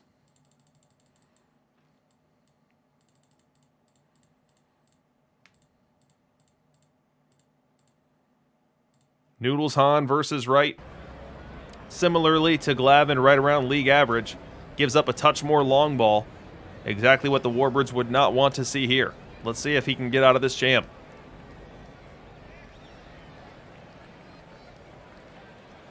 Wide and the pitch. Line drive up the middle. Base hit. 1 run will score. Here comes a second. The throw home. Not in time. The Rejects have struck first. Through a 2-out RBI single. 2-out, 2 RBI single from Wander Franco. We go top 4. Another highlight for the Rejects on tap. Noodles Hahn still in the game for the Warbirds, facing now against Jackie Robinson. 1-0 count on him. Wind and the pitch, and Robinson gets into this one. Deep to right, you can't forget about it. A delicious Oppo taco for Jackie Robinson makes it 3-0 Rejects. Noodles Hahn hangs a changeup out over the plate. A little get-me-over 1-0 pitch, and Robinson didn't miss. Full extension, takes the pitch where it was pitched to the opposite field, and now has the Rejects sitting pretty with a 3-0 lead. And speak of 3-0, we've got some off-camera runs coming in. Go from 3-0 to 6-0 as the Warbirds bat here in the 7th. Who can look at the top left of our screen here and denote what is unique about that scoreboard? What is going on in this game? We are in the 7th inning, and the San Angelo Warbirds have nothing but zeros up there. 0 runs, 0 hits, 0 errors, as you guys all choose to look at the ICR stat line instead, like a bunch of children. We're talking about the no-hitter here, gentlemen and ladies. Jackie Robinson will bat against Eddie Plank here. Warbirds looking for that first hit. There's a little blooper right center. Hit well. Tough run. That ball's going to get down. Robinson around first into second. He's not going to stop there. He's thinking 3. The throw, not in time. A leadoff triple for Jackie Robinson. And the Warbirds fans finally have something to cheer about. They've got their first base runner. They've got their first legitimate scoring opportunity. Now they're going to need a lot more where that came from to get back into this game. 3-0 count on Rose. Ball 4. Fastball misses in, and the Warbirds are in business here in the 7th. Crowd coming to life here in San Angelo. 1-2 count on Bell, looking to keep the line moving. The pitch. Fly ball right field and down. The Warbirds get their first run on this one. An opposite field single for Buddy Bell. Able to stick with a very difficult pitch. Eddie Plank dropping a backdoor 69-mile-an-hour curveball. Buddy Bell goes with it where it's pitched and able to bring home the first run of this one for the Warbirds. Del Crandall now batting as the Warbirds are keeping the line moving. Got to stay out of the double play here. The pitch. Ground ball to third, to second, 1 to first. Double play. A run does score as Pete Rose comes on home. Make it 6-2, but a rally-killing double play off the bat of Del Crandall.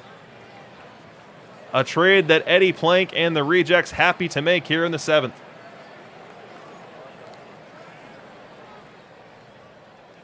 We go top 8 now. The Rejects looking to add a little insurance to that 4-run lead after the Warbirds finally made pay dirt.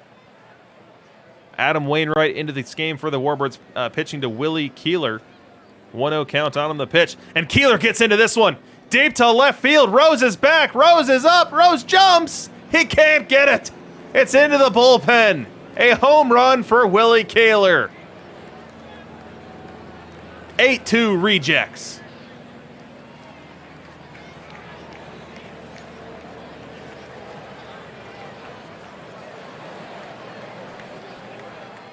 We go bottom 8, and the Warbirds back at the 6-run deficit they were staring down earlier this game. Trying to chase original starter Eddie Plank still to this point.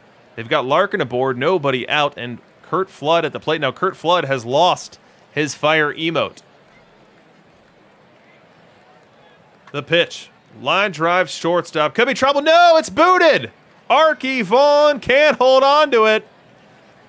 It was a tailor-made double play with Curt Flood, a very slow runner. Arky Vaughn boots it, and now it's not any old Arky Vaughn. That's an icy Arky Vaughn in the field that just booted that one. And now the Warbirds alive again here in the 8th. Dave Winfield to the plate, 3-1 count. He's a big hitter versus left-hand pitching. The pitch. Ball 4, and they're loaded.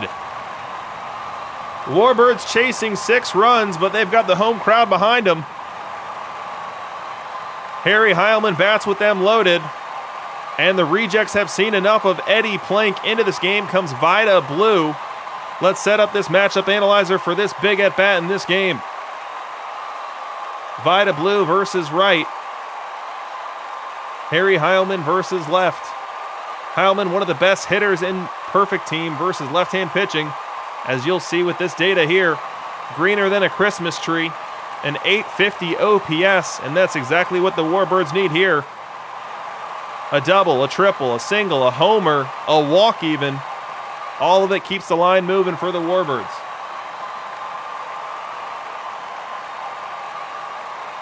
Blue comes set, delivers, fly ball right field.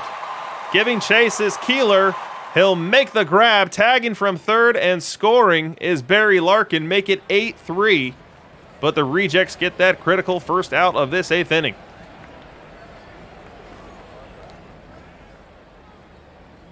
Still 8-3. We fast forward beyond that rally in the 8th. We go all the way into the 9th, and we now have the Warbirds staring down their final out of this game. Vida Blue on the mound. He's facing Barry Larkin. There's 2 outs. 1 aboard for the Warbirds. Wind and the pitch. Little blooper to short and caught. That's going to do it. The Iowa Cornfield Rejects have tied this series up, having won Games 3 and Game 4 in as convincing a manner that the Warbirds won Games 1 and Game 2. The road team now 4-0 in this series. We'll give them some fireworks as we update our display.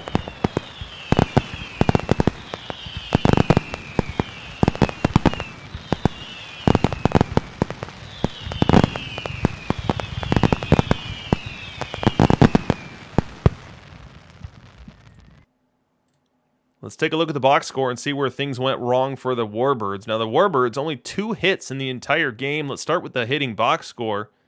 So despite facing nothing but lefties in a neutral ballpark, Larkin, Flood, Winfield, Heilman, Rose, Crandall, Mcgraw all go over. You put their lineups together, what do we have? 11 at-bats, 13 at-bats, 17, 0 for 20 for those hitters that I referenced there. The only hitters that were able to get anything done were Jackie Robinson with a triple, and then Buddy Bell with that opposite field single. So a tough day at the office for the San Angelo hitting, and then for the San Angelo pitching, a tough day at the office as well. Tommy Glavine opened the game and put them in a hole right from the beginning. He faced 5 batters, 2 of them scored, handed it over to Noodles Hahn, and he wasn't any better. 6 2/3 innings, giving up 5 earned runs on 10 base runners before Adam Wainwright closed out the game and yielded yet another run. For the Iowa Cornfield, Eddie Plank, despite some terrible control, 6 walks in 7 innings, did not give up much with the offense. Only giving up 2 hits, as we talked about with the box score for the San Angelo Warbirds, and able to pitch around his control issues, despite only striking out 1 in the ballgame. Vida Blue comes in and closes it down. 2 innings of no-hit ball as well for him. So we are now tied up. After the first 2 games, I was sure that this was a Warbirds victory coming. The Warbirds, a well-managed team, dominant in games 1 and game 2, coming home to a park that they were dominant in over the course of the season. It just felt like we weren't going to be making our second road trip. And yet we are now guaranteed to do it. Now, will we be doing it with the Warbirds up 3-2? Or will the Warbirds be trailing 2-3 if the Rejects are somehow able to win a 3rd consecutive road game here in San Angelo? We will find out in 90 short seconds.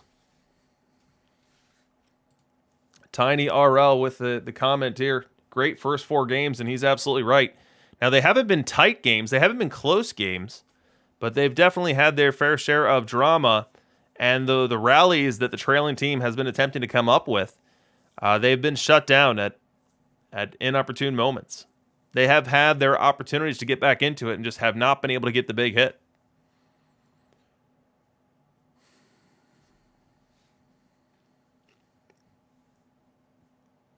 One minute until the sim here. Let's take a look at who our probable pitchers are. We've got the Cornfield Rejects showing Clayton Kershaw. He's had a tough postseason. Let's take a look at some of his starts.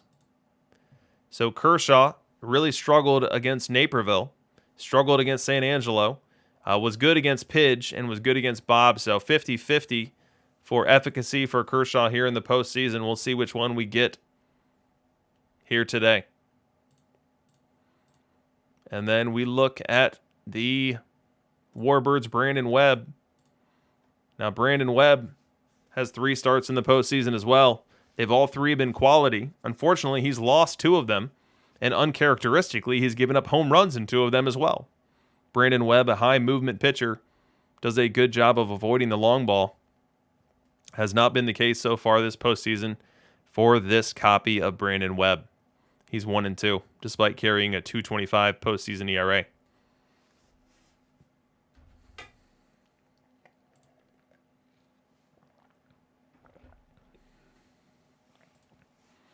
This Brandon Webb card is really cool. I like it. I like it a lot. It's kind of like the Eddie Plank, the right-handed Eddie Plank. It's not a great example because the stuff is different. But from a movement control perspective,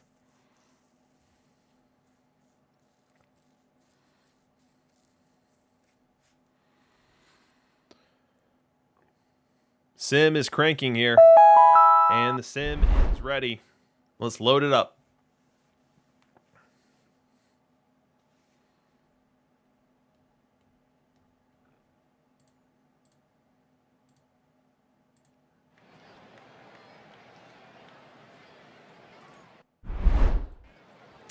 So we've got Pedro Martinez on the hill for the Warbirds. Remains to be seen whether this is a traditional start or whether this is an open for him. We'll find out one way or the other very shortly here. He's going to start this game off against Tim Raines. Legacy left field meta still sticking around for the Rejects. 0-2 count on Raines as we start Game 5. A hugely important game. The winner of Game 5, when the series is knotted at 2, more often than not comes home as the series victor. We'll see who gives themselves the leg up here in this one. And we start this one off with a swing and a miss strikeout of Raines. Pedro Martinez throwing up a very slow curveball. Raines unable to wait on it. Swings through it, 1 up and 1 down. We go bottom 2. The Warbirds have their first rally. They've got Pete Rose aboard, Del Crandall at the plate. We've got a tiring Del Crandall, so we'll see if he is able to make it out to first base if he puts this one in play. 1-0 count. The pitch. Line drive, base hit down the left field line. Rose around second, heading to third. Crandall thinking extras as well. He'll make it. Rose will stop at third, and the Warbirds in business here. 2 on and 1 out for Buddy Bell and John Mcgraw coming up. Here's John Mcgraw. He's got 2 outs because Buddy Bell couldn't get it done. Let's set up our matchup analyzer for it. These San Angelo fans on their feet, they'll have to wait for us to be ready. Clayton Kershaw versus left, as we also look at John Mcgraw versus left as well.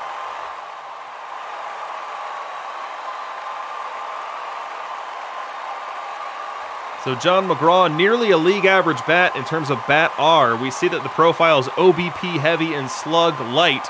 But Warbirds don't need much slug here. They just need a single of any kind, any variety. 1-0 count. The pitch. Blooper to right field. Giving chase is Chicken Wolf.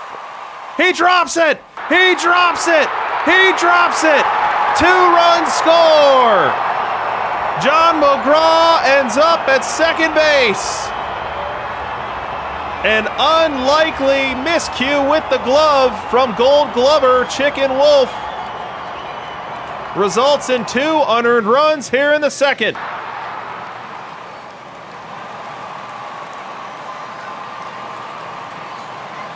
What a moment for the Warbirds.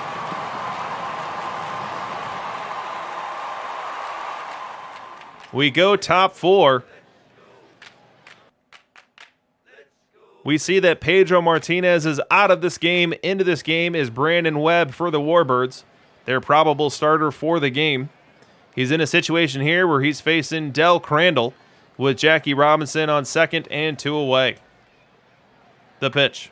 That ball is crushed. Deep right center, off the top of the wall. Del Crandall will get extras here. Jackie Robinson scores easily. That's an RBI double. And the Warbirds' lead is cut in half.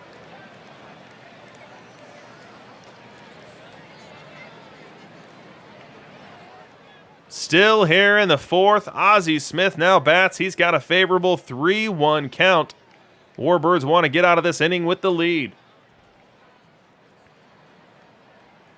Webb comes set, delivers, and he has walked. Light hitting Ozzie Smith. It's going to bring up Chicken Wolf. No doubt looking to atone for his error in the field. Let's see just what type of hitter Chicken Wolf is versus right-hand pitching. And let's see just what type of pitcher Brandon Webb is versus right-hand hitting as well. Brandon, the advantage to the pitcher on this one, Chicken Wolf only a .655 hitter versus right. Can he come through here? He's responsible for the 2 runs on the board for the Warbirds. Let's see if he can make himself responsible for a run or 2 for the Rejects. The pitch. Ground ball to first. Picked and played. That'll end the inning. The Rejects strand 2. And we head to the bottom of the fourth. Warbirds 2, Rejects 1.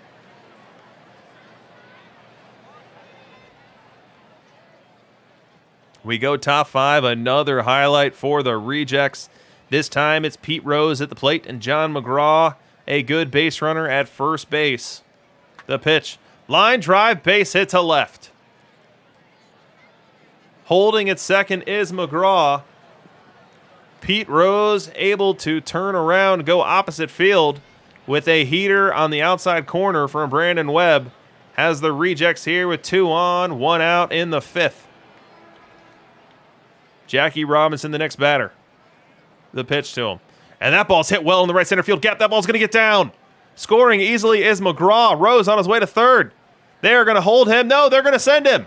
He is on his way home. He will score without a throw. Into third, sliding safely is Jackie Robinson with a 2 RBI triple.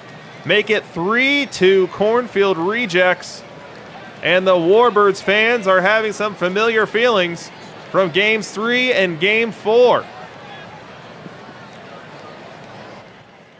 Still top 5. Flood looking to cap this rally with an exclamation point. 0-2 count. Webb pitches. Little blooper. That ball is down. Curt Flood. An unlikely same-handed single off of the tough Brandon Webb makes it a 4-2 rejects lead here in the 5th. We go bottom 5. The Warbirds have some work to do. They go from being ahead by 1 to now trailing by 2. They will go to work against Clayton Kershaw. This inning is going to start off with Buddy Bell. Get to the 9-hitter Mcgraw and then turn the lineup over to Larkin. If anyone reaches formerly fire, Curt Flood will come up to the plate. Wind and the pitch to Buddy Bell, and he loops one to center field. Going to be a long run, and that ball is down. Buddy Bell starts off the 5th with a single. Was able to get a fastball down Main Street from Clayton Kershaw and turn it right around to center field with enough topspin to land it in front of Curt Flood. Up comes John Mcgraw. He's worked a full count. He's got the Warbirds fans on their feet. The pitch.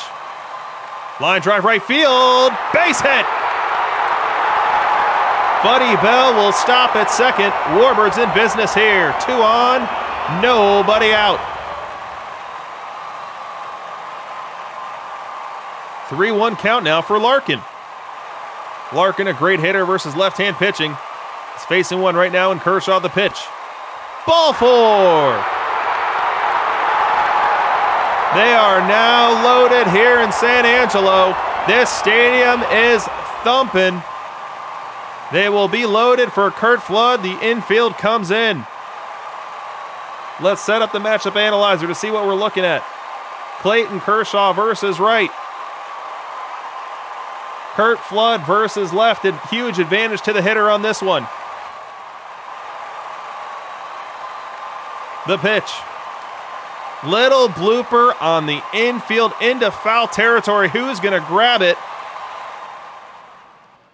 Jackie Robinson makes the grab. A foul territory pop out for formerly fire Curt Flood. And that is a devastating first out here in the Warbirds' bottom half of the 5th.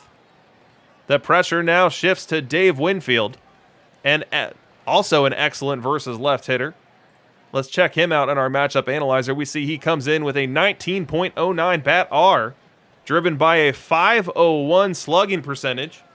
Exactly what the Warbirds and their fans would love for him to tap into here. 0-1 count on Winfield. Infield in the pitch. Ground ball up the middle to short to home. 1 onto first. Not in time.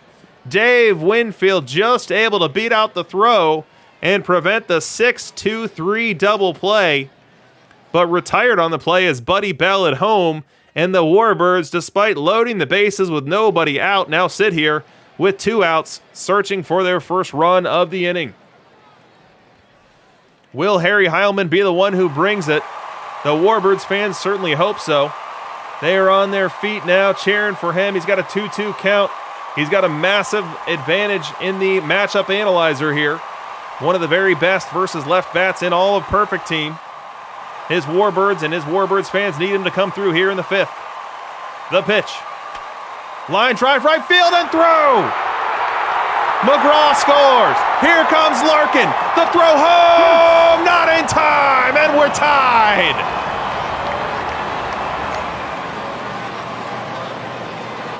A 2-run RBI single for Harry Heilman. And we are now tied up at 4. This stadium is blowing up. Jackie Robinson, our next hitter. The matchup analyzer is good. Let's get it underway. 1-0 count. The pitch. Ground ball to second. Could be easy. Picked and thrown from Jackie on over to first. That'll end the inning, but not before the Warbirds come up with a clutch piece of hitting from Harry Heilman, drive in to tie up this game and give us a brand new one as we head to the 6th. Now top 7. Rejects up on the highlight machine. It's Brandon Webb still in this game for the Warbirds. He's facing Wander Franco and does so with Jackie Robinson aboard at first base and 1 away. The pitch. Fly ball center field playable. Curt Flood shifting over. He will make the grab. That'll be the second out of the inning.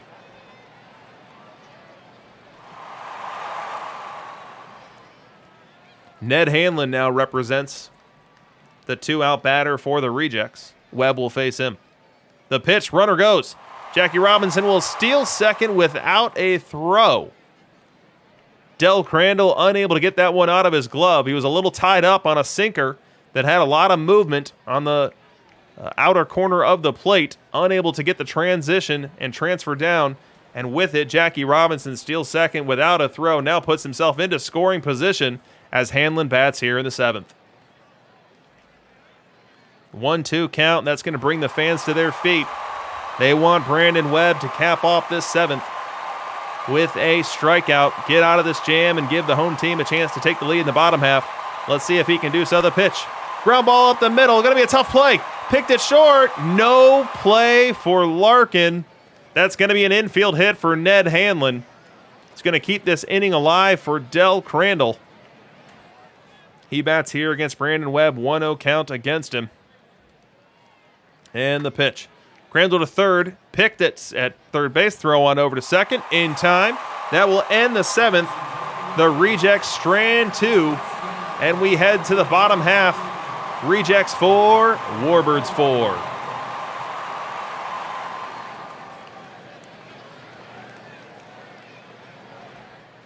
Bottom half now. Warbirds getting a highlight. They've got Curt Flood aboard. They've got Dave Winfield at the plate. We showed you the stats before. Dave Winfield, a very dangerous right-hand hitter for lefties. A slugging percentage over 500. Can he come through here? Noodles Hahn into this game for the Rejects. He delivers, and that ball is lined base hit to left field. Winfield strikes a single through the 5.5 hole on the left side of the infield. Flood moves up a base, and they'll now have 2 aboard for Harry Heilman, the hero from earlier in this one. 2-2 count on him. The pitch. Line drive, base hit to right field. Flood at third. They're going to send him. Here comes the throw. Safe at the plate. Curt Flood slides around the tag of Del Crandall. Gets the safe call, and the Warbirds lead in this one, 5-4.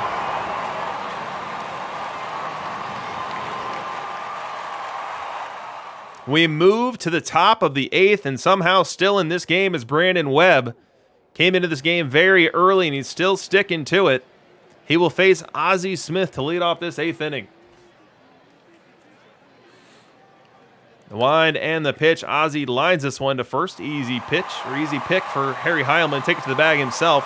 1 up, 1 down.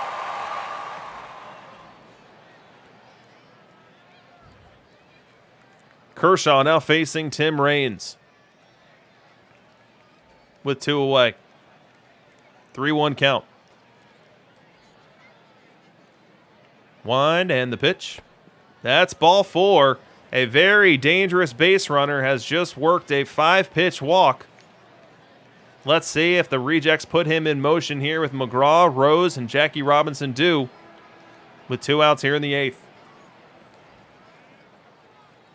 Raines does steal second base. So Tim Raines steals second here in the 8th with 2 outs. Now puts himself in scoring position, representing the tying run as Kershaw will face Mcgraw.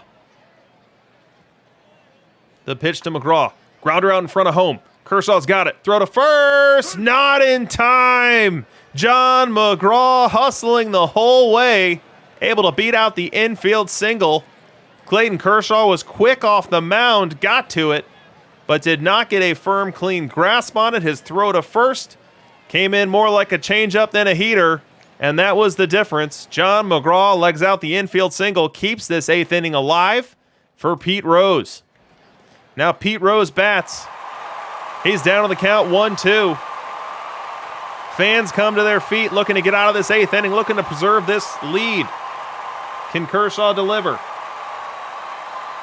Wind and the pitch. Strike 3 called! Strike 3 called! Clayton Kershaw, a backdoor curveball, gets the call. Pete Rose didn't like it one bit. He won't have any recourse, though. He'll head to the dugout, grab his glove, and get out to the field. That's going to do it here in the 8th. The Rejects strand 2. And the Warbirds keep their 5-4 lead heading to the bottom half. Here in bottom 8, Buddy Bell now bats against Noodles Hahn. Now these Warbirds would love a little insurance if they could find it. Wind and the pitch to Buddy Bell. Line drive, base hit up the middle. A 1-out single off the bat of Buddy Bell. It's going to give John Mcgraw an opportunity to bat with someone on base.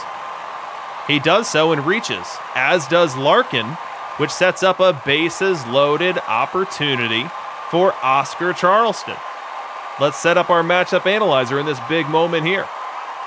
The Warbirds are not trailing, but they could certainly use a couple runs here to lower the pressure in the 9th inning to come. Here's Noodles Hahn versus left. Oscar Charleston versus left. A huge advantage here for the pitcher. A huge advantage here for the Rejects. But the infield is drawn in. Can Charleston find a way?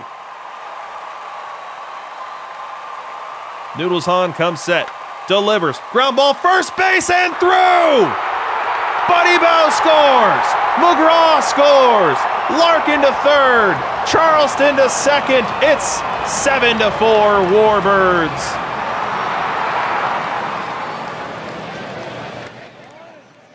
Still batting here in the 8th. Up comes Stan Musial, facing Teddy Haguera. An opportunity to add even more insurance runs.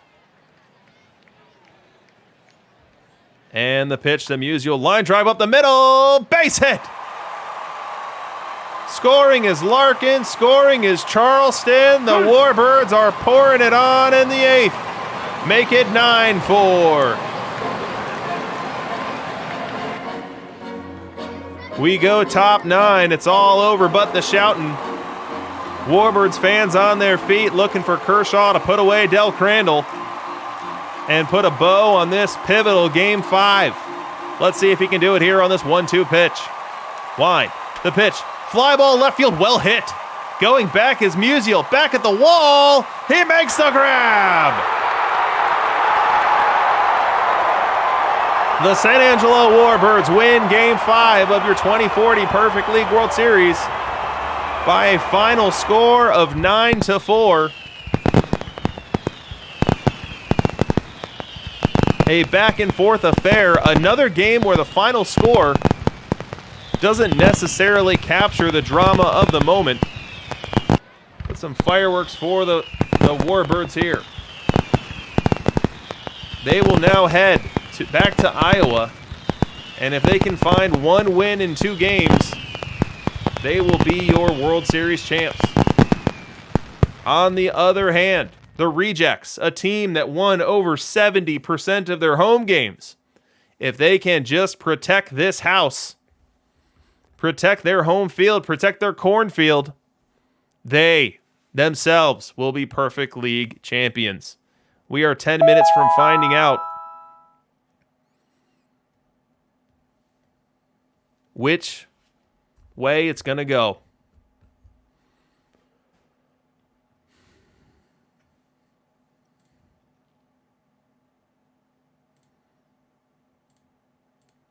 So let's go back to our Game 5 sim and pick up the pieces. We see that San Angelo deployed a Pedro Martinez into Brandon Webb opener-follower. Pedro a whole lot better than Brandon Webb. Brandon Webb really struggled. 5 2/3 innings, gave up 4 earned. Could have been worse. 10 base runners, only 2 strikeouts. And then Kershaw came in and got what was technically a save, despite the fact that the insurance runs of the 8th inning put the game out of reach. Now, on the Iowa side, we had Clayton Kershaw struggle, but he certainly wasn't helped by Chicken Wolf. So you see the 5 runs, only 3 of them earned. 2 of those get tagged to a very defensively talented right fielder in Chicken Wolf. I mean, this is the guy. And these are the ratings here that you don't expect to be dropping a can of corn fly ball into right field that allows 2 to score. Nevertheless, that's what happened. Kershaw struggled. Noodles Hahn came in. He struggled. Teddy Haguera Came on, was able to close things out. Look at that. Teddy Haguera with an ERA of 0. So he's only pitched against San Angelo, and both times has been able to be clean. His inaugural journey into Perfect League, as we saw in the regular season, Teddy Haguera did not pitch at all.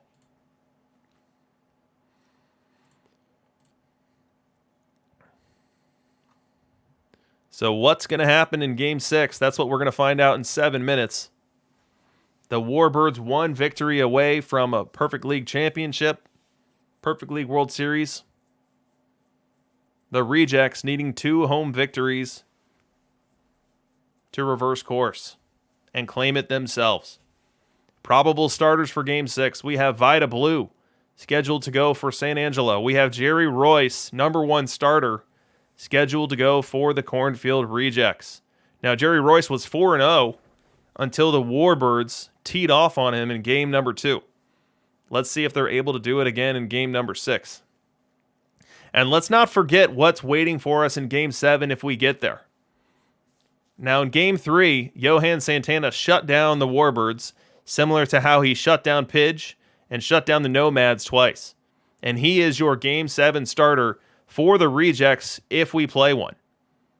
And if I'm MacJax, I don't want to see a fire Johan Santana staring me in the face in a winner-take-all Game 7.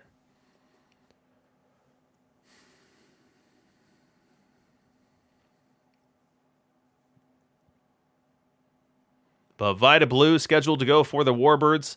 Let's see what he's done so far in this series. He pitched on November 5th and did very well. 7 2/3 innings, 8 hits, 1 earned run. He's now 4-0 on the postseason, rocking a 1.22 ERA.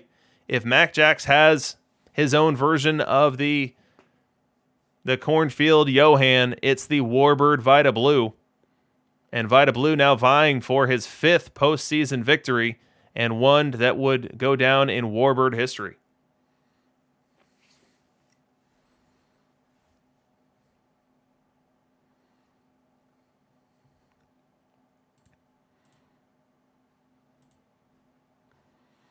Five minutes to the sim. While we're on this travel day, we can check out some pitching data. We have not had a chance to look at that yet. We'll look at that now.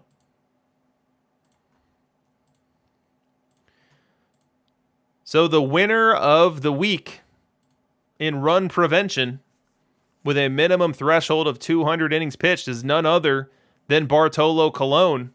And oh, by the way, he did it. He did it with a full run better ERA than second place. Bartolo Colon, 2.43 on the ERA, beating out Chris Carpenter, second place, who was at 3.46. Let's see who had Bartolo. So it looks like 76 of those innings came from Burlington Big Stick with Bartolo in relief. It looks like 82 of those innings came from the Everett Aqua Sox with 82 innings in relief for them. The Cartier Cutthroats, 45 great innings in relief. Iowa Cornfield Rejects did not play him. The Chad Golden Rumps, 33 great innings as well, 1.91 on the ERA. And then the Carolina Reapers chose not to play him this week as well. So those were your Bartolo Colons in Perfect League this week. Absolutely dominant.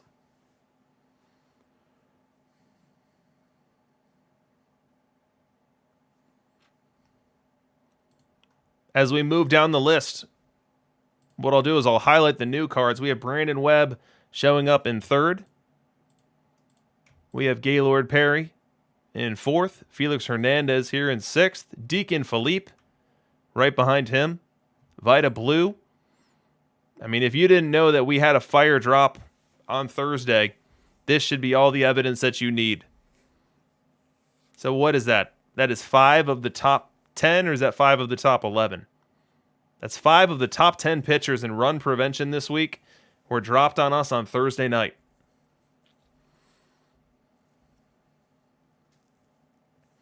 Coach Ruffy asking for data on Joe Nathan. I don't know that Joe Nathan is still used at the high level.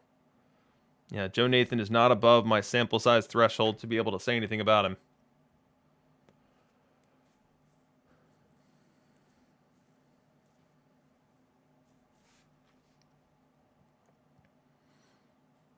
let's break this down. Lefty pitchers versus righty pitchers. So for the lefty side, Carl Hubble claims the crown. Came in at 3.82 on the ERA, just ahead of Vida Blue, who was just ahead of Jerry Royce himself. Eddie Plank comes in fourth, Noodles Hahn behind him. Clayton Kershaw, Johan Santana, Tommy Glavine, Mackenzie Gore, and Jimmy Key. As you see, these are all very tightly bunched. From Hubble to Tom Glavine, it's 3.82 to 4.22. So we're talking about 0.4 on the ERA, separating the very best from really the last of the high sample size lefties, as Mackenzie Gore, Jimmy Key not nearly getting as much market share as they were before.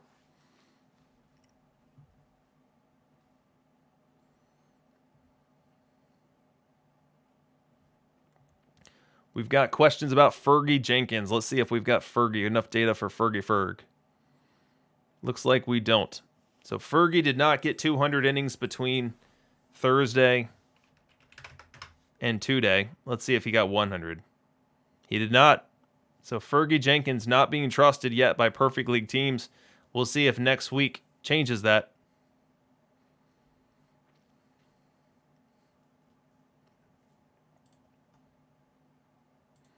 So this is your list of right-handed pitchers. Bartolo Colon at the top of it, as referenced before. Behind him, Chris Carpenter, Brandon Webb, Gaylord Perry, Bill Campbell, the reliever, coming in fifth. Felix Hernandez, Deacon Philippe, Derek Lowe, Matt Morris, and then Adam Wainwright closing out the bit there. Pedro Martinez, a little down. Not horrible, but a little down.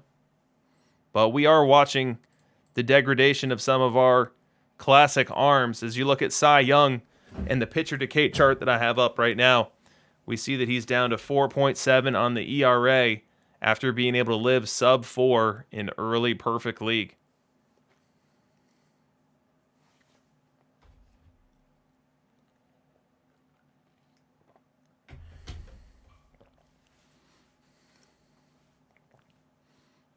I feel like my pack count is a distraction that continually takes over the chat. I apologize. Did Cologne hit any homers?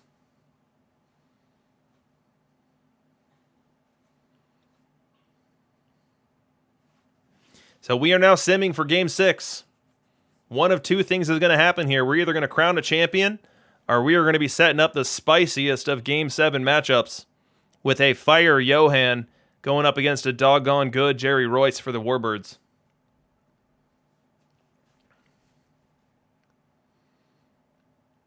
We shall see. Let's set up our matchup analyzer for if and when we'll need it. And let's get this sim cranking and sim returned so we can find out which one it is. Now, keep in mind that DishNet comes on shortly after me, so you don't want to miss that. Perfect team prep.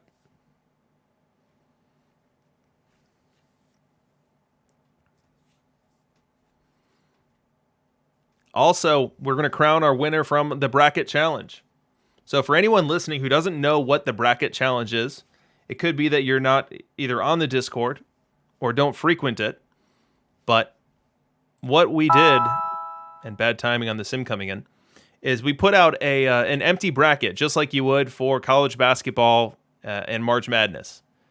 And we put out the empty bracket, and anyone, you don't have to be in Perfect League, you don't have to be in any level league. But you can fill out your bracket, and if you have the best bracket when all is said and done, you win 50,000 perfect points. And if you somehow end up with a perfect bracket, you get a bonus 50,000. Now, we do have prizes for second, 20,000 perfect points. Third, 10,000 perfect points. And it's a whole lot of fun. So if you didn't do it this week, do it next week. You can either DM me on the Discord, whisper me on Twitch, or whatever, and I can get you the information. But the brackets come out around midnight Central Time on Saturday night and are locked at 11 a.m. Central Time on Sunday morning, right before the Perfect League playoffs get started.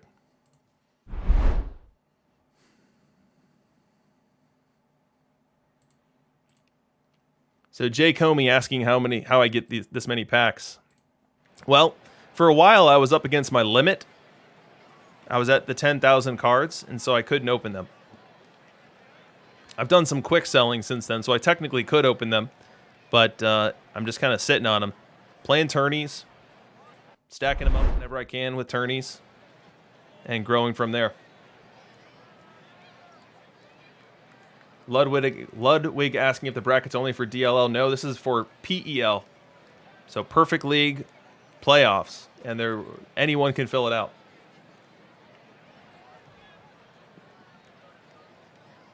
All right, let's get going here. We've got Jerry Royce of the Rejects facing the Warbirds, Jackie Robinson, to get things started in a pressure-packed Game 6. The Iowa Cornfield Rejects fans have shown up in high numbers today. They will be loud and proud, subject to their team giving them something to cheer about. And we start off with something to cheer about right here as Jerry Royce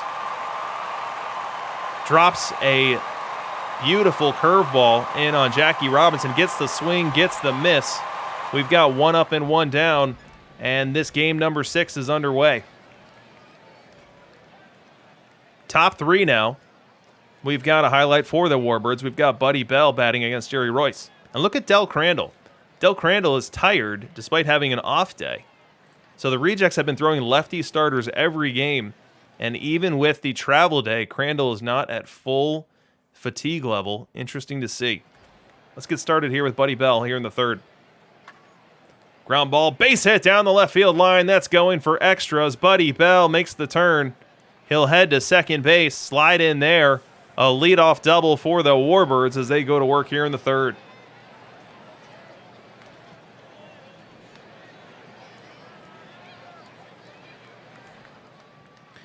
Nothing doing with Buddy Bell in that leadoff double in the third. We go to the fourth, another highlight for the Warbirds. This time, we start with Heilman at first, one away, and Kurt Flood at the plate. The pitch. Line drive, base hit, left field. Kurt Flood laces a missile through the 5.5 hole. Jerry Royce threw a cutter that he intended to get in off the plate, did not successfully do so, and Flood able to turn his hips on it, barrel that one through the left side. Now up, Pete Rose. 2-1 count on him. Wind and the pitch. Line drive up the middle, a base hit. 3 consecutive hits for the Warbirds. Around third, trying to score is Heilman. He's ahead of the throw. The Warbirds strike first here in the fourth. It's 1-0, and they're not quite done.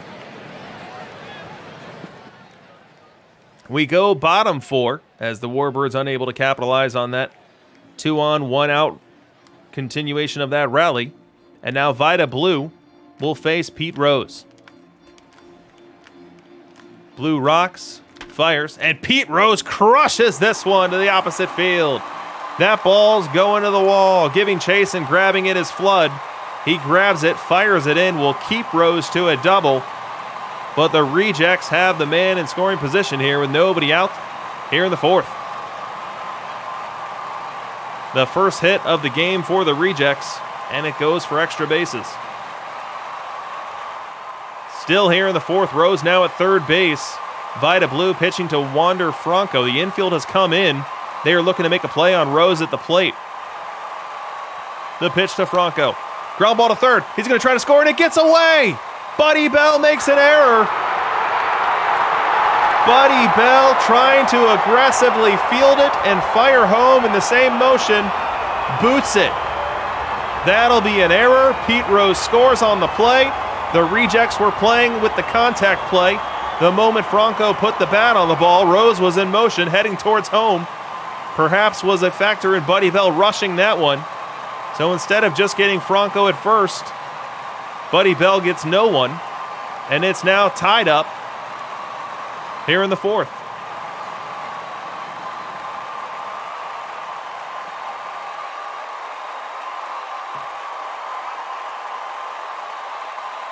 We now have Kurt Flood. He's ahead in the count, 3-1. Wind and the pitch. Ball 4. First and second now as Vida Blue digging himself a little bit of a hole. He's going to have to get out of it with Del Crandall. Del Crandall, a great candidate for a double play if he can just induce a ground ball here. Wind and the pitch. Ball 4. Vida Blue wanted that one. It was a heater on the inner half. Framed well by a tiring Crandall. Unable to get the call, though. And we now have the bases loaded here in the fourth. Ozzie Smith will be the batter. This is not a matchup we see often. Let's get our matchup analyzer to help us with what to expect. We've got Ozzie Smith versus left. We've got Vida Blue versus right. Advantage to the pitcher here, but the pressure is mounting here on the Warbirds. 2-2 count. The pitch. Swing and a miss. Strike three. Vida Blue drops in a curveball. Ozzie Smith unable to spoil that one, and that'll be the second out of this fourth inning. Chicken Wolf now bats. Bases still loaded. Infield able to go back now. The pitch. And Chicken Wolf laces this one to left field. A base hit. Scoring is Franco. Here comes Flood. The throw, not in time. The Iowa Cornfield Rejects score 2 on the RBI single from Chicken Wolf, making up for a defensive miscue earlier in this series.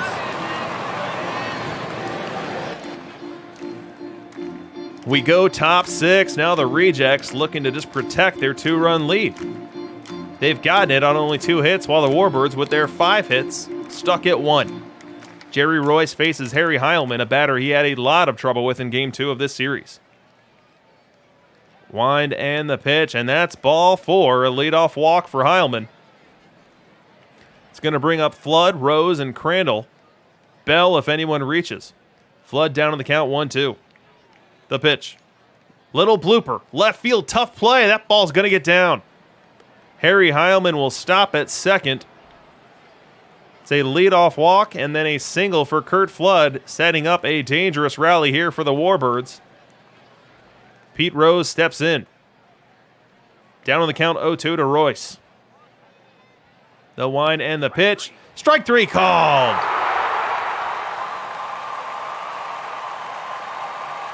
Heater on the outer edge. Caught Rose looking for something off speed. Didn't get it. Gets rung up by the home plate umpire. And that'll be the first out of this 6th inning. Up comes Del Crandall. The pitch. Crandall fly to right field. That's deep. But he makes the grab. Chicken Wolf able to make the grab on the warning track. A big second out in this 6th inning. And now this 6th inning rally comes down to Buddy Bell. Buddy Bell versus Jerry Royce with 2 outs here in the 6th. Rejects fans on their feet. Royce comes set. Royce delivers, swing and a miss, strike 3. The Rejects get out of the 6th inning jam and do so on the back of Jerry Royce, who reached back for a little something extra to get Buddy Bell swinging. As we head to the bottom half of the 6th, Rejects 3, Warbirds 1. We go top 7 now. Royce still in this game, now facing Barry Larkin. Nobody aboard and 2 out. Royce rocks, delivers, and that ball is crushed. Deep left field, look out scoreboard. That ball is out of here. Barry Larkin with some pull side pop takes Royce deep. This one was a sinker that didn't sink. Barry Larkin gets every bit of that one. 387 happy feet out to left field. Cuts the Reject lead in half. We go top 8. Warbirds still chasing a run, and they've got the meat of their order to go find it. It's Harry Heilman, it's Curt Flood, it's Pete Rose facing Vida Blue. 1-1 count. The pitch. Fly ball left field should be playable. In comes Raines, and he's there to make the grab. 1 up and 1 down here in the 8th. Now 2 outs for Pete Rose. Blue rocks and fires. And Rose crushes this one into the left center field gap. That ball's down for extras. Rose will cruise into second with a double. He'll stop there. and hope that Del Crandall's got a 2-out base hit in his bat.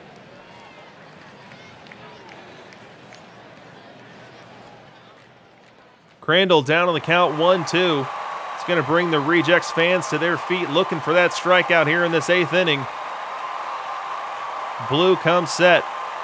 The pitch. Swing and a miss. Strike 3. Vida Blue able to blow a heater past Del Crandall. Gets the strikeout, ends the inning. Strands Pete Rose at second. We head to the bottom half of the 8th. Rejects 3, Warbirds 2. Bottom 8 now. Rejects looking for insurance runs.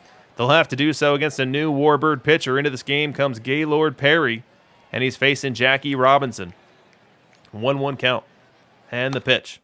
Little dinker out in front of home. Gaylord's got it. Throw on over to first. Not in time! Gaylord Perry underestimates the speed of Jackie Robinson. Robinson beats this one out. A lackadaisical PFP performance for Gaylord Perry. Fields the ball, throws it at medium velocity, and Jackie Robinson, taking nothing for granted, runs through the bag, beats it out, and emotes with a big fist pump. A 1-out single for Robinson. Robinson apparently caught stealing on the next pitch.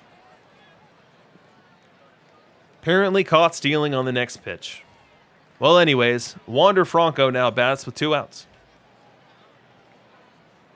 Perry rocks, Perry fires, and Wander Franco laces this one to center field. That's a 2-out single for Franco, trying to reignite a little 2-out magic here in the 8th.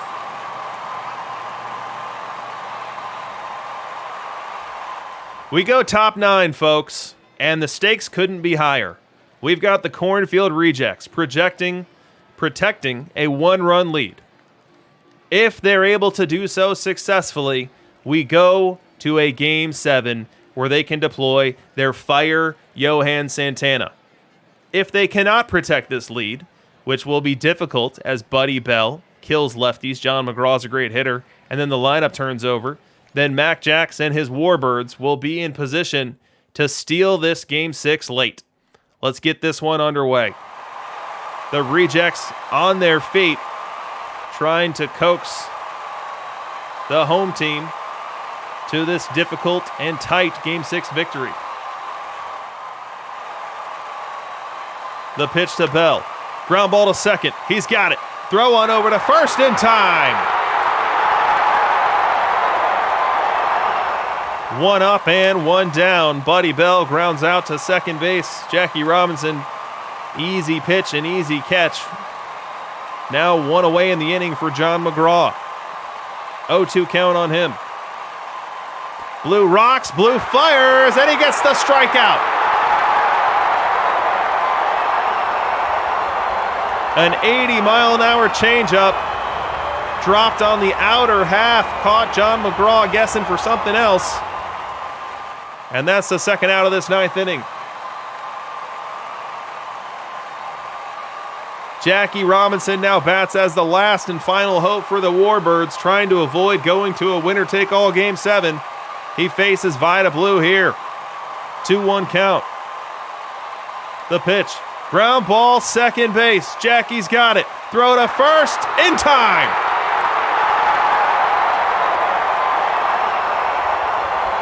The Cornfield Rejects have done it. They have forced a winner-take-all Game 7 and done so via a 3-2 victory here in Game number 6.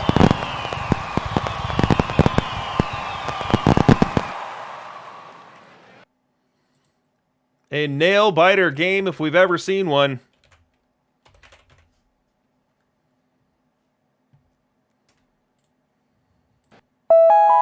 And that, ladies and gentlemen, that lovely little chime that we all got treated to means that Game 7 is ready. Game 7 is ready and waiting for us. Let's go get it. Let's buckle up. One of these two very capable managers are going to win a World Series right now. Let's see who it is. Let's see who it is. So let's set this one up. Who do we have on the mound for the Rejects? Why, it's Fire Johan. His last 4 starts are as follows. Dominant against Pidge. Dominant against me. Dominant against me. Dominant against the Warbirds.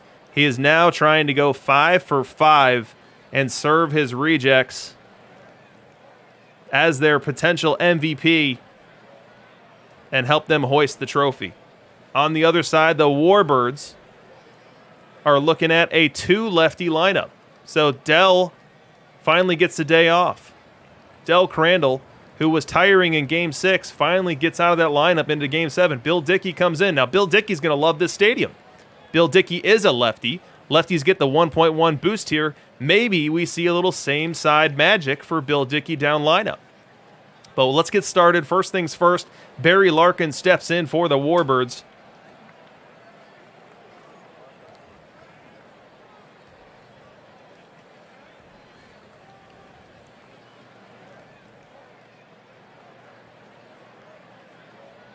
Santana's got a full count here. He'll rock, he'll fire.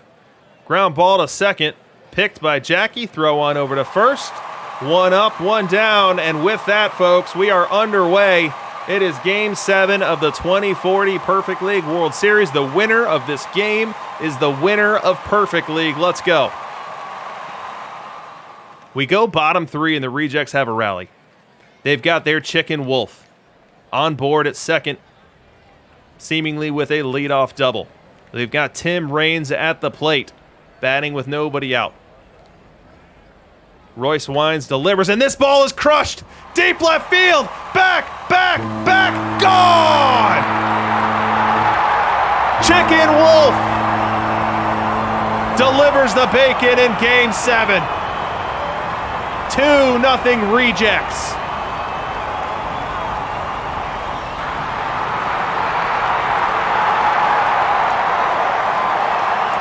A Jerry Royce sinker that didn't get nearly as low as he intended. And Chicken Wolf, not known for his power, especially not in a ballpark like this, able to take advantage, serve this one off the scoreboard, and give his Rejects a 2-0 lead here in the third. Still bottom 3.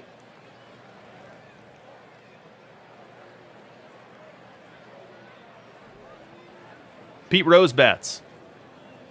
The pitch. And Rose crushes this one. Deep right center. Back, and that ball is gone. Iowa's never seen a tastier Oppo taco than that one. It is now 4-0 Rejects as Rose has this cornfield into a state of euphoria.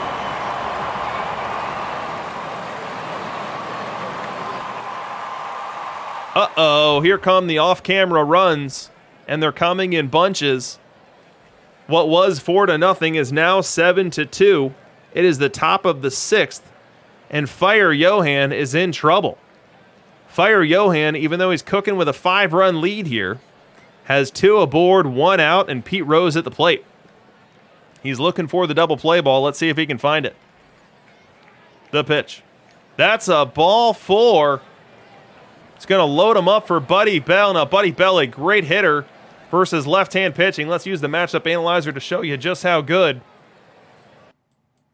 This Game 7, even though it's a 5-run lead, things can change in a hurry, especially when the bases are loaded. Johan Santana versus right. Let's get Buddy Bell versus left. Huge advantage for the hitter here, even in a park that cheeses lefty. Now, Buddy Bell is a double play candidate. If Santana can get this one on the ground, they can roll their way out of the 6th inning. The pitch. Fly ball right field, not deep. Coming in is Chicken Wolf. He'll make the grab. He's firing home. Trying to score is Jackie. The throw, not in time.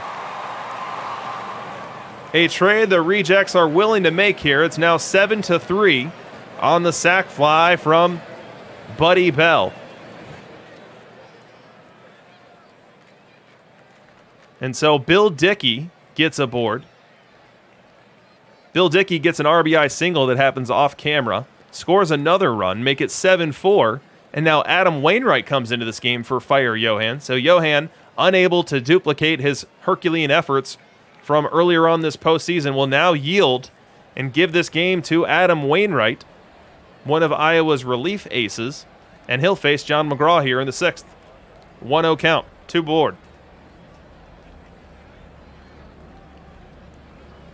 And the pitch. Ground ball up the middle, a diving stop by Jackie, but he can't corral it. That's going to be an infield single. John Mcgraw got every bit of this one. Laced 110-mile-per-hour line drive up the middle. Now Jackie made an unbelievable play to get a glove on it. And that undoubtedly stopped Pete Rose from scoring on the play, but unable to corral it entirely to get an out either at second base on the slow-footed Dickey or at first base on the swift-legged John Mcgraw. They are now loaded here. The Mac Jacks will have the tying run aboard and the lead run at home plate in the form of Barry Larkin. And it will not be Barry Larkin. No, it will be Joe Morgan. Joe Morgan, who's never had a bigger at-bat than this in all of Perfect League playoffs. We've got to get the matchup analyzer right for this one. We've got Joe Morgan versus right. We've got to get Adam Wainwright versus left here. Now let's remember that this stadium favors left-handed hitters, and that's exactly what Joe Morgan is. Can he come through in a pinch here for the Warbirds as he is subbing for Barry Larkin? Iowa Cornfield Rejects fans on pins and needles here. And the pitch. Ground ball to second base. Could be good. Jackie gets it. Throws to first in time. The Warbirds leave them loaded in the 6th. Then we head to the bottom half. Rejects 7. Warbirds 4. We go top 7. We've got some more off-camera runs. It is now 9-5. We've still got Wainwright in the game. We've got Harry Heilman at second base. And we've got Pete Rose now at the plate. 0-2 count on him. Line drive, base hit to right center field. Heilman will score easily.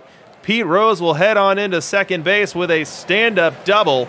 It is 9-6 in a back-and-forth affair that the highlight machine can't even keep up with. We're cooking at about 60% visibility on these highlights. Still top 7. Buddy Bell now bats against Noodles Hahn.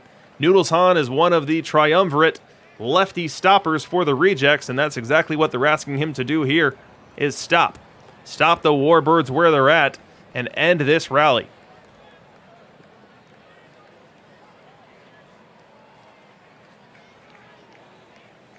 Wind and the pitch to Buddy Bell. It's a blooper. Going to be a tough play. Jackie can't get there. That ball is down. Scoring easily is Rose. It is now 9-7, and the Rejects fans can't believe it. The Rejects fans are dejected. Still top 7. Bill Dickey now batting against Noodles Hahn. Now, Bill Dickey, we told you this could be a moment for him. Bill Dickey does not typically play versus left-handed pitching. He's doing so because either Mac Jacks wanted to get another left-handed bat in there or that Del Crandall needed the day off. I think it's more likely to be the latter, but we can ask him after the game. As Bill Dickey will send his .212 average versus left up against Noodles Hahn. In this stadium, he's going to play better than that for sure. And in this at-bat, he's now ahead 3-1 in the count. The pitch to Dickey. That's ball 4. He works the 5-pitch walk. He represents the tying run, not fleet of foot. But if John Mcgraw gaps one here, we could have a tie ball game. And here's Mcgraw. He's down on the count 1-2. The Rejects fans see themselves one strike away from getting out of this rally, getting out of this inning, preserving their lead, and they come to their feet.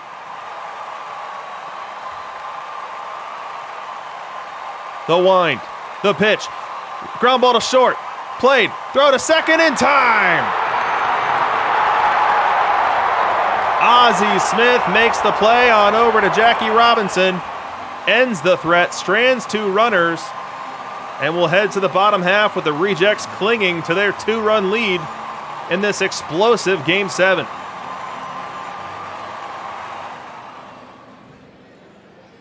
Bottom 8 now, Rejects looking for insurance runs. They'll be looking against Eddie Plank with Jackie Robinson aboard, 2 outs, and Wander Franco at the plate. The pitch. Franco grounder up the middle. Oh no, he boots it. He boots it. Who's playing shortstop? No one is labeled as the shortstop, so who is the shortstop for the Warbirds right now? I mean, look at this box score over here. We don't have anyone with stock shortstop defense. So it says Archie Vaughn in the live play-by-play. So Vaughn must be in one of those pinch hit spots there for either Charleston or Musial. And the box score doesn't update until they come up to hit. So Archie Vaughn makes an error here in the 8th, extends the inning for Curt Flood. Nothing doing. We go 9th. Oh boy. It is put up or shut up time. We are in the 9th inning of Game 7. We've got the Cornfield Rejects with the Warbirds on the ropes, 2 outs away from winning the World Series. And look who's pinch hitting for the Warbirds. It's Del Crandall. The behind-the-plate duty's too much for him. Needed Game 7 off, but he's not too tired to come up here and try to work his way on base and set up his team for a heroic comeback in the 9th. Noodles Hahn on for the Rejects. The wind, the pitch. Fly ball hit well to center field. Going back and that's off the wall. Crandall on his way to second. It's going to be a close play. He is in there. Del Crandall, a pinch hit double off the center field wall. Curt Flood gave it his best effort. Chased it all the way to the wall. Ended up having to play the carom. Played it so well. He had a chance to get Crandall at second. Did not. But that is now going to bring the tying run to the plate for the Warbirds in the form of Pete Rose. Pete Rose, 2-2 on the count. Let's get the matchup analyzer right so we can know what to expect here. Pete Rose versus left. Noodles Hahn versus right. Advantage to the hitter here.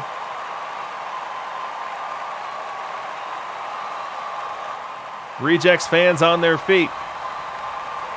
Hahn comes set. Delivers. Swing and a miss. Strike 3. Noodles Hahn spins up a change. A beautiful piece out of the strike zone, down and away. Pete Rose couldn't lay off. That's the second out of this inning. And the Iowa Cornfield Rejects now 1 out away from forever putting their stamp on the perfect league. It's Buddy Bell. And in comes a new pitcher. So Noodles Hahn will leave the game. Into the game comes Tom Glavine. He'll face Buddy Bell.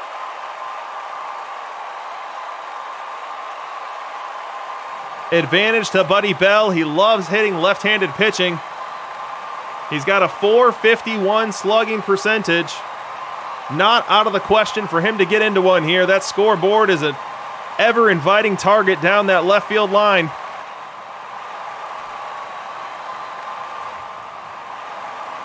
One count. Cornfield Rejects fans on their feet.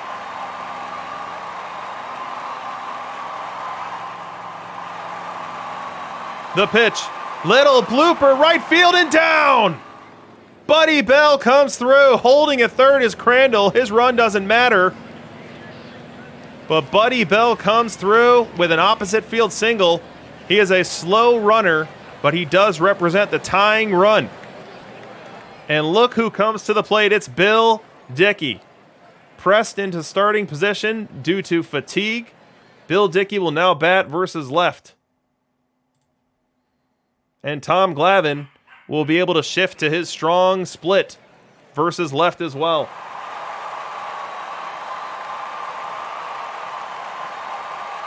One count. Game on the line. Series on the line. Home run away from taking the lead. A double away from tying it. An out away from ending it. And cementing the Iowa Cornfield Rejects in perfect league lore. Glavine comes set, delivers. Line drive third base and caught. The Rejects have done it. The Rejects have done it. The Iowa Cornfield Rejects have won the 2040 Perfect League World Series. Stringing lefty after lefty into Game 7. Culminating with Tom Glavine retiring Bill Dickey on a soft fly ball to Wander Franco. Puts the squeeze on it and puts this one into the history books. Final score, Iowa Cornfield Rejects 9, San Angelo Warbirds 7. A 7-game series victory for the Rejects, who were able to protect home field when it matters most. In Game 6 and Game 7, we'll get some fireworks for the home team.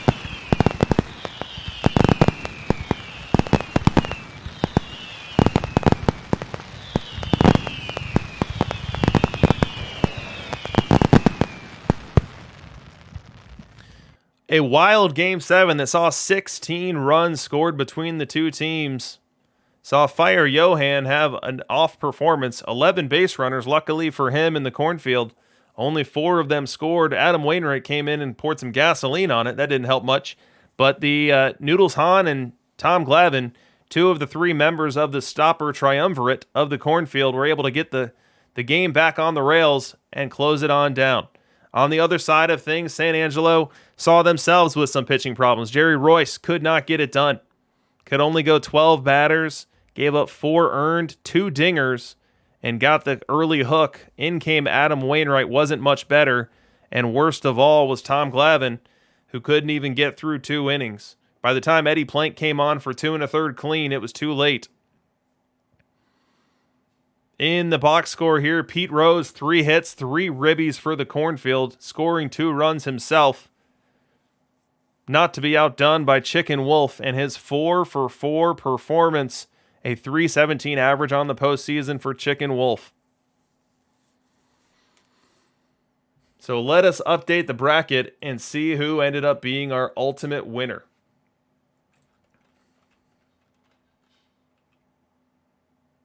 We give it to Iowa Cornfield, and the final game, definitely no one picked a total final score of 16. Let's view our final standings. So we have got Polycarp in first place with a score of 25. We've got Baxter in second place with a score of 23. And then in third place, winning by tiebreak, is C. Steinhardt with a score of 22. So Polycarp good for... Let me make sure you didn't have a perfect bracket. No, you definitely did not, because you didn't have the Nomads in the semis. Polycarp, you are the proud owner of 50,000 new perfect points. Baxter, 20,000, and C. Steinhardt, 10,000. The way to get those is to message me on Discord with your Perfect Team username, or just to confirm your Perfect Team username is as you've written it here, Polycarp, Baxter, and C. Steinhardt. And then I will send that along to the powers that be, and you will get those perfect points before you know it. If you did not play in the bracket challenge this week, I suggest you do so next time. As we look at the series itself, the MVP award goes to Jackie Robinson of the Cornfield Rejects. In looking at his box score here, 9 hits, 1 homer, 4 ribbies, over 900 OPS in the series.